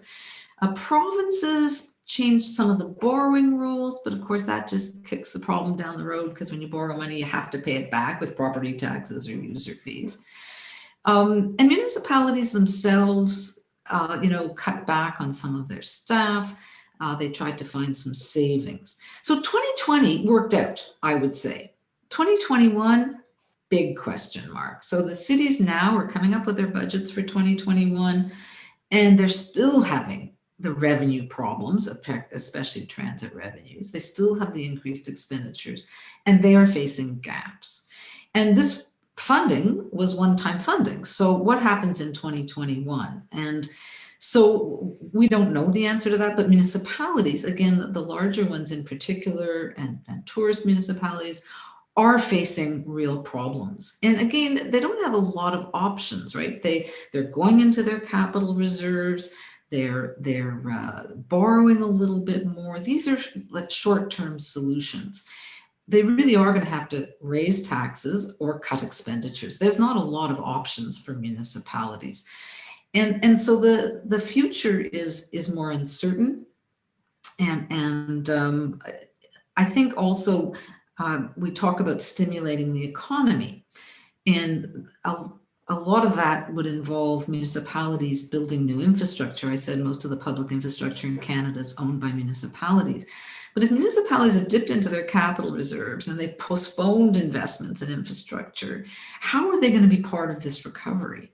It's going to be very, very hard for them to do that. So big question, what are they going to do in 2021? Will the federal and provincial governments come in to help? At this point, we just don't know. So in answer to the short answer to your question is, are municipalities in Canada worried about this? Yes, municipalities in Canada are worried about this. On the conflicts between levels of government, I know I did say we were all getting along, but there have been some conflicts. I mentioned the one on long-term care. We can talk about the distribution of vaccines. So the federal government procures the vaccines. The provinces come up with their distribution plans, and the municipalities actually distribute it. And things aren't going that well. They're not going as quickly as we'd like. And so we're seeing a lot of finger pointing. Well, the feds didn't do the right procurement policy. The provinces don't have the right plan. Municipalities don't have the right mechanisms. And there's a lot of finger pointing going on. Last night, one of the premiers was on TV saying, I don't blame the federal government, but, and of course he was blaming the federal government. So there is a lot of conflict on that file. And then there's also issues around stay-at-home orders. So the federal government has at its disposal an Emergency Measures Act, and each of the provinces has their own. And the provinces ask the federal government not to invoke the federal legislation, but that they would do their own. Each province is different. The virus was manifesting itself in different ways in different provinces. And so the federal government actually did not invoke the Emergency Measures Act. But then there's been disputes between the provinces and municipalities. So for example, Toronto wasn't pleased with some of the lockdown measures that the province of Ontario was imposing. In fact, they didn't think they were strict enough. And so the province said, well, you've got your own ability to bring in lockdown measures. And the city said, no, legally we don't. And there was kind of a big discussion about legally who could do it and who couldn't. And, the lawyers got involved, and in the end, Toronto did not invoke its own lockdown measures, but is imposing the stay-at-home orders of the province. The third thing about the preparation of municipalities, well, nobody was prepared. The last pandemic of this sort was the Spanish flu in 1918. Nobody expected to see this. Nobody was prepared. We are, incrementally catching up to what we need to do. I don't think anyone's to blame here. We have been cutting back expenditures on public health. I think we're going to rethink some of those things going forward.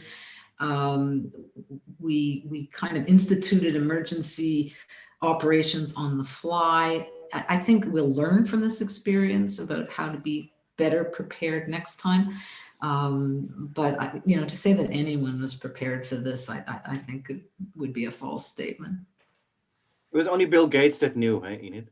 Well, he did, you're right, and nobody was listening to him.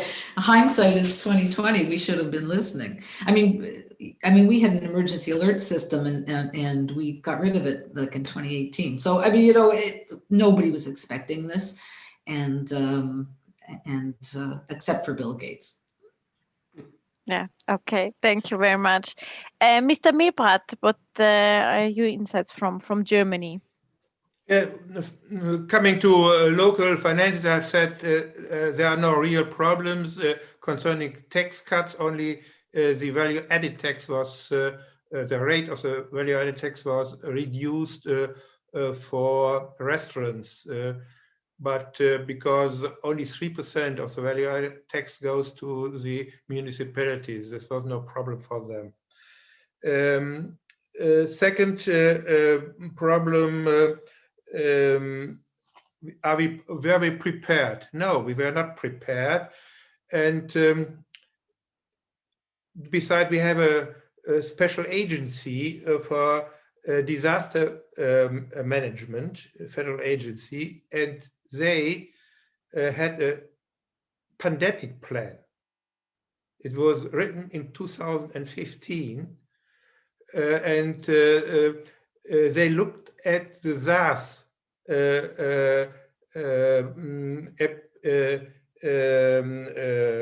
outbreak in East Asia in 2004.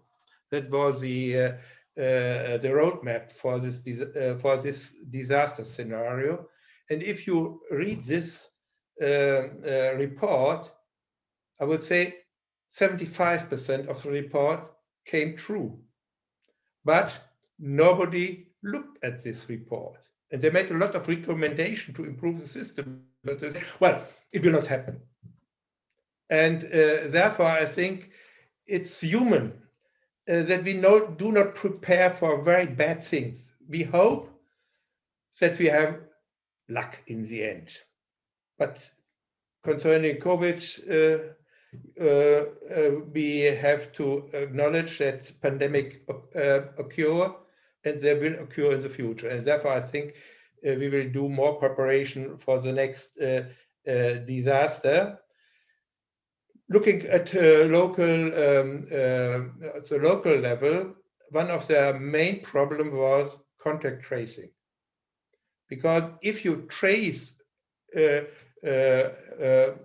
contacts, first of all, you have to detect them, as a testing. Then you trace them. Then you are able to fight the pandemic or the infection directly and not indirectly by restrictions. And the responsibility for, especially for tracing, not for testing, are local governments. Testing is private business, but that worked. But tracing, they had to increase the personnel dramatically. Normally, in the district health departments, there are, let's say, 5 to 10 persons responsible for contact tracing of the normal diseases. Now we need more than 200. How to get this personnel? Well, you move personnel within the district from one department to the other, and in the end it was the military, which was called in to help the local authorities, especially concerning tracing with manpower, and that is going on. Second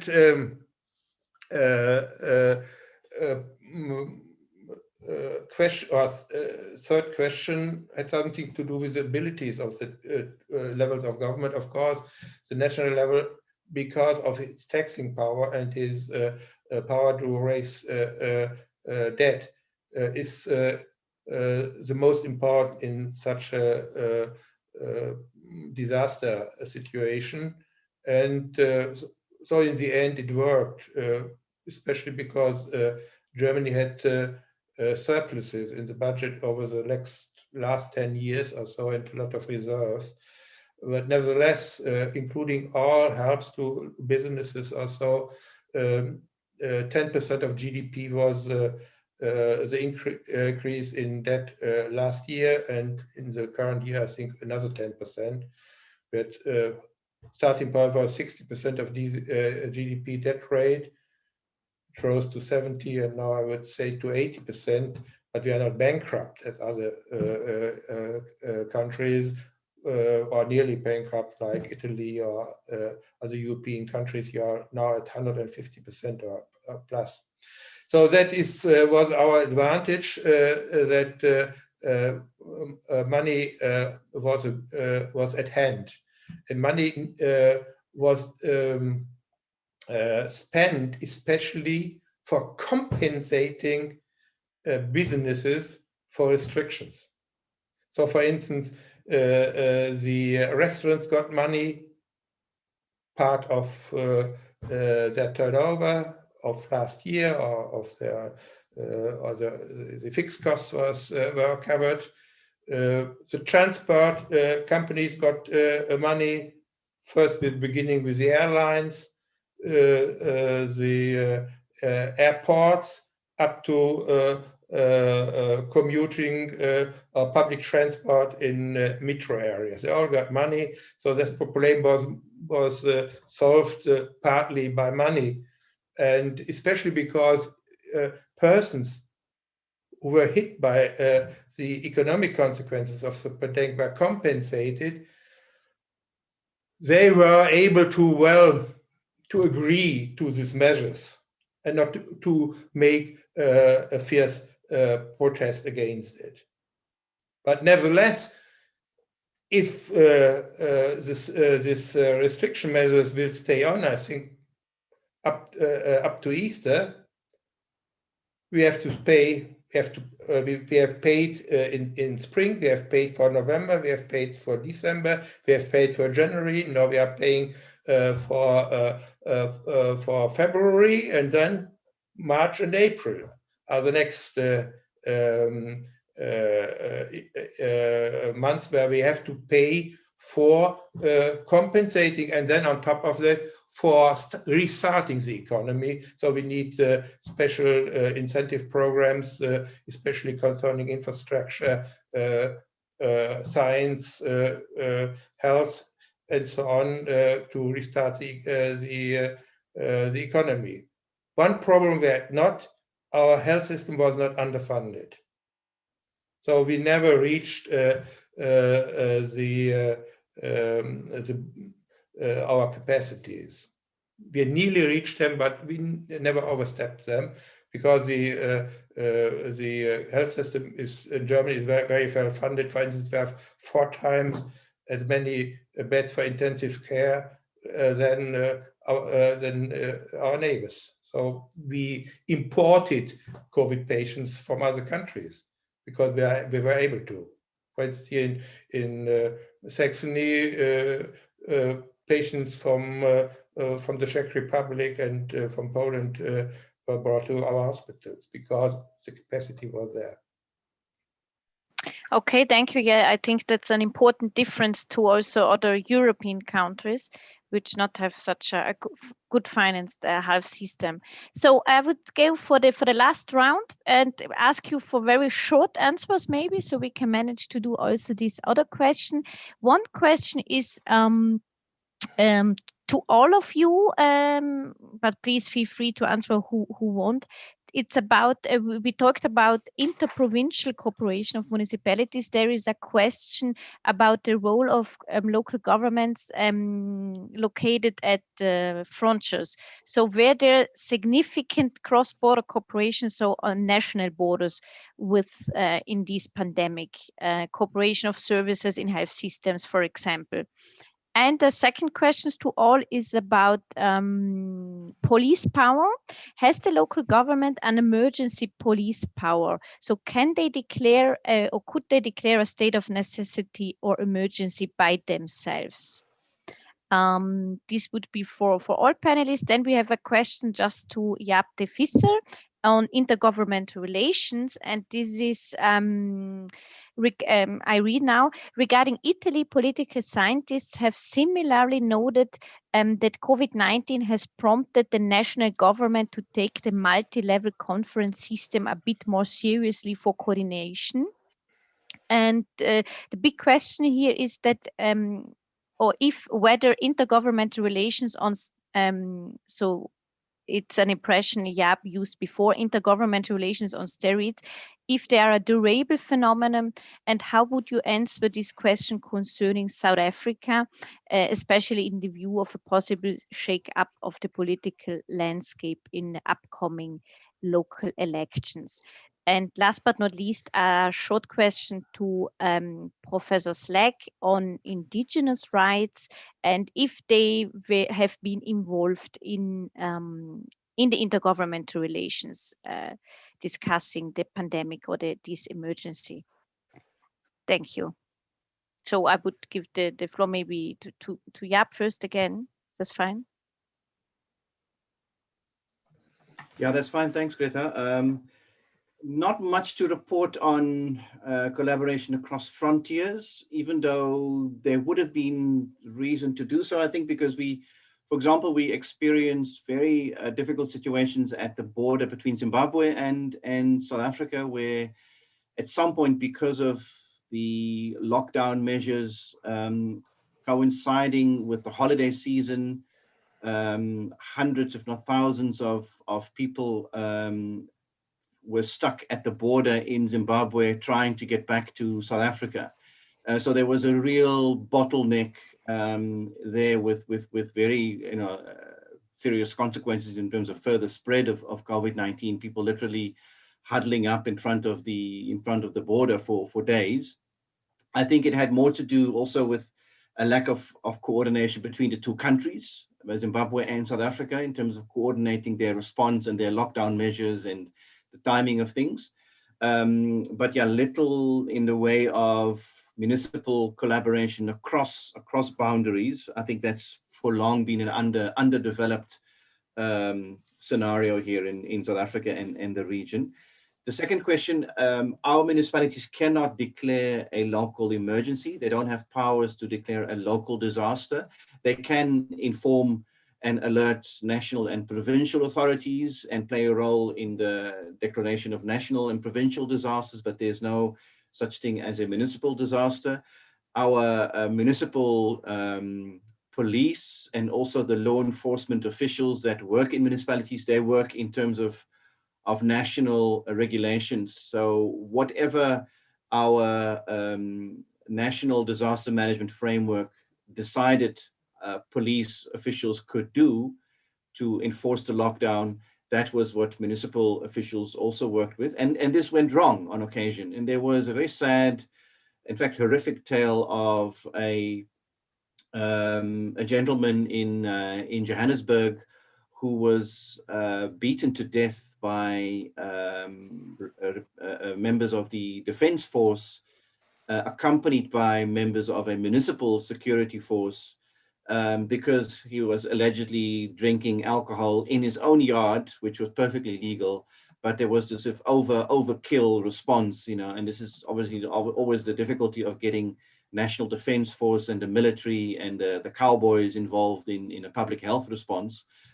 And in fact, this was an area where city officials and metropolitan police officials were implicated in the unnecessary death of someone at the hands of defense force officials, but they were also present. So we've seen these things also going horribly wrong in South Africa.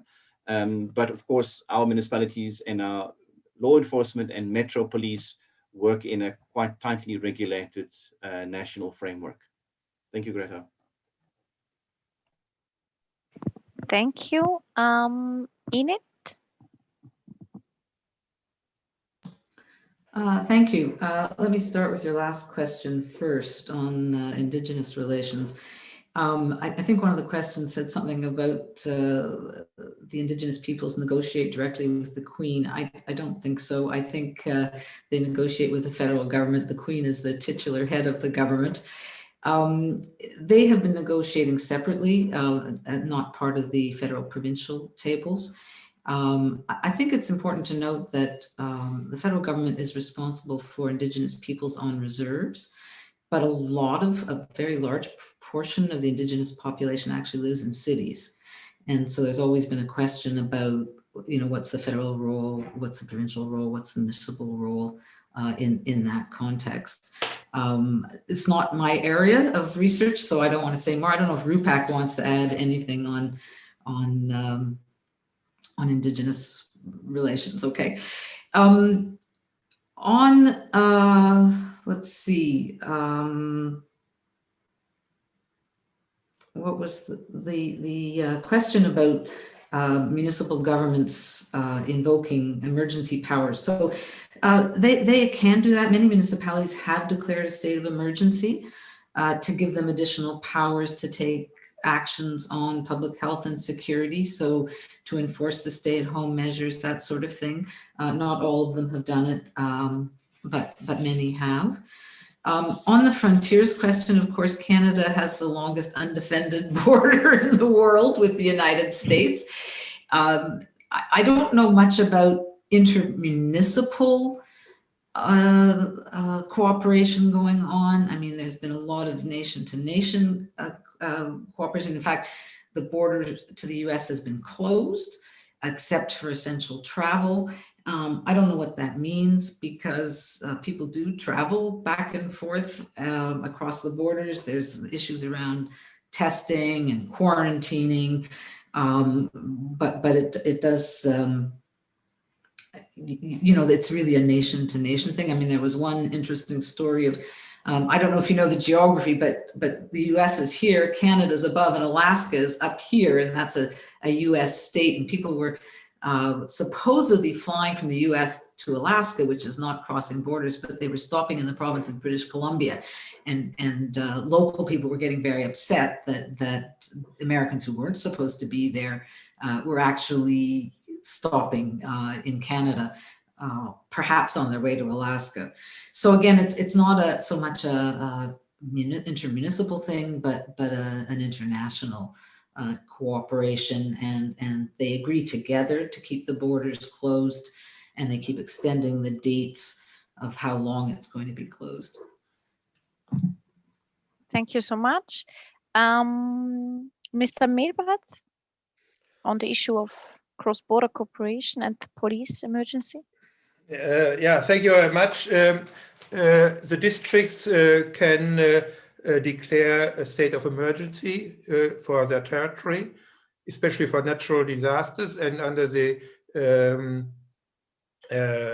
Infection Protection Act, the Federal Protection Act, they can do all what is necessary. That is the wording, all what is necessary. So they have the power to close school, businesses, whatever they want, and they used it. But normally this was done by the states because of the coordination and who is responsible for restriction. For reopening, everybody wants to be responsible. For closing, it's a little bit different. Therefore, I think the states are the right address for this. Concerning cooperation between cross-border cooperation, we have to distinguish cross-border cooperation within Germany over the state borders that is possible. There are contracts, agreements between states, between neighboring municipalities, or especially districts. I've mentioned public transport, and so on. Of course, that is done over the state borders. It's possible to do this over the international borders as well. If there are agreements between the states, then that the municipalities can cooperate. On our western border, we have this international agreement between all the western neighbors that the municipalities from each side, from different side of the borders, can cooperate, can establish common institutions, well, transport or fire protection and all these things, even natural disasters, but that does not exist at our outside border, or our eastern border, because these states, Poland and Czech Republic, are very reluctant, because I think that is a lack of sovereignty. Concerning police is 90% of the policemen are employed by the states, 10% by the federation, especially border police and transport police, but 90% that's the normal police, state police. The police has to execute the decrees of the state governments, as well as the stay-at-home orders of a mayor or of a head of a district. And the municipalities and the district have other personnel as well for controlling, not for intervention, but for controlling. So I think in the end, it's up to the local authorities are able to enforce their orders. But talking of the pandemic, it's a huge task. Therefore, I think 10% or 20% of the problems that got solved, and 80% were unknown. And that is the problem with the border protection as well. In Germany, we have 500,000 commuters, daily commuters over national borders. So that is our real problem, because this cooperation within the country is working, but with the outside world around Germany, it could be improved. And that is one of the problems within Europe. Some sharing of sovereignty, because that is a real issue. It's not the people in the municipalities, they understand this, but this concept, I'm a sovereign state, I do all what is necessary on my territory, and the rest is not my business. That is our problem, and we try to solve this by some sort of not international cooperation, but supranational cooperation within the EU.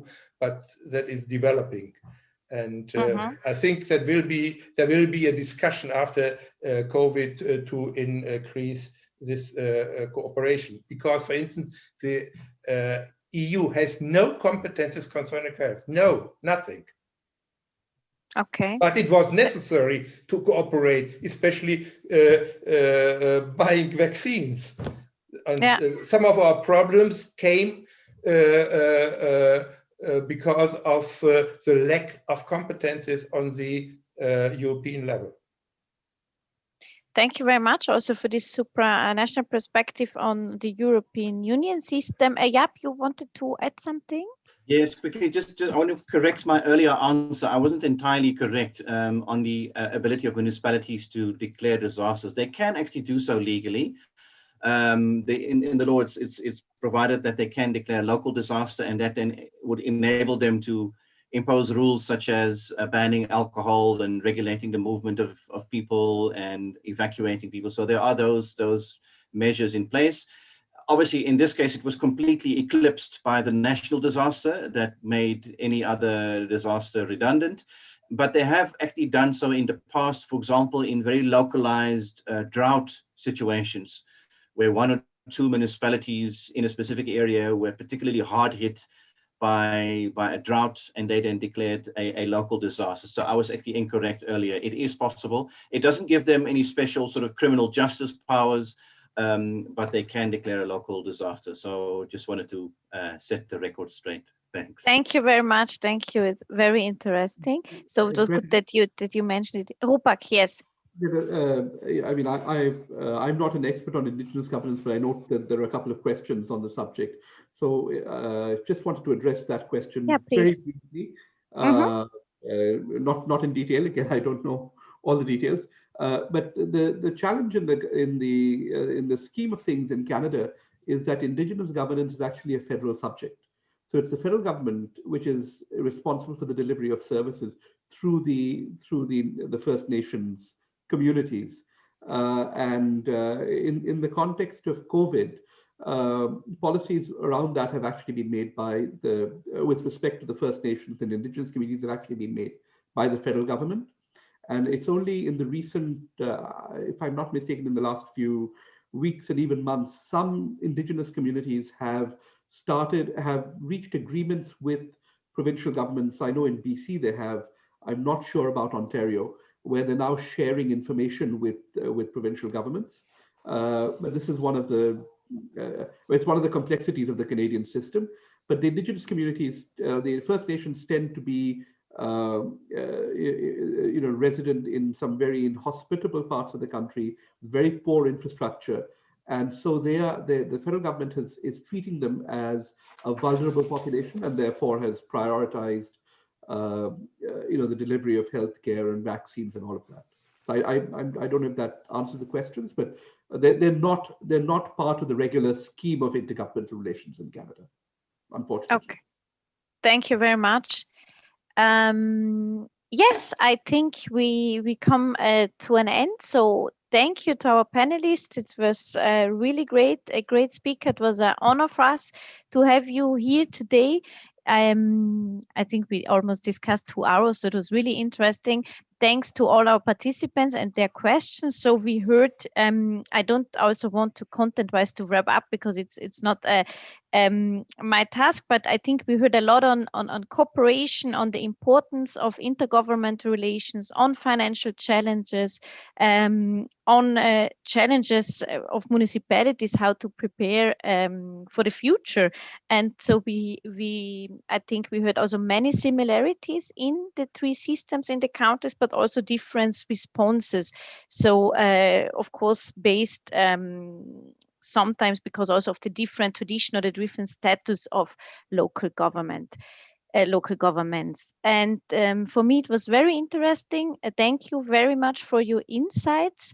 I hand over to Rupak for his greetings and maybe last word, but from my side, thank you very much. I really hope we see us also really again in the near future. So stay safe and all the best from Bolzano and from Eurac. And special thanks also to our technical staff from Eurac behind the scenes. Thank you. So just to add to what Greta says, I want to thank our panelists, Jaap, Enid, Georg. Thank you for making the time to participate in this. I'm sure the students of the winter school appreciated very much your participation in this. For me personally, it's always wonderful to learn new things, and each time I interact with you, I do. So thank you again for taking the time to do this. Greta, thank you very much for your collaboration. Thank you, Rupak. It's been a wonderful collaboration with the Institute over the years, and we look forward to more of this in the time to come. Thank you to all the students who participated. I know they're in very different time zones, so all across the world. So again, those of you who are up early, thank you for staying up early. Those of you who are up very late, thank you for staying up late. And last but not the least, of course, to my colleagues behind the scenes and sort of your colleagues, Greta at Eurac, behind the scenes, who've made this all possible. Thank you so much. Thank you. Bye. Thank you. Bye-bye. Bye. Thank you.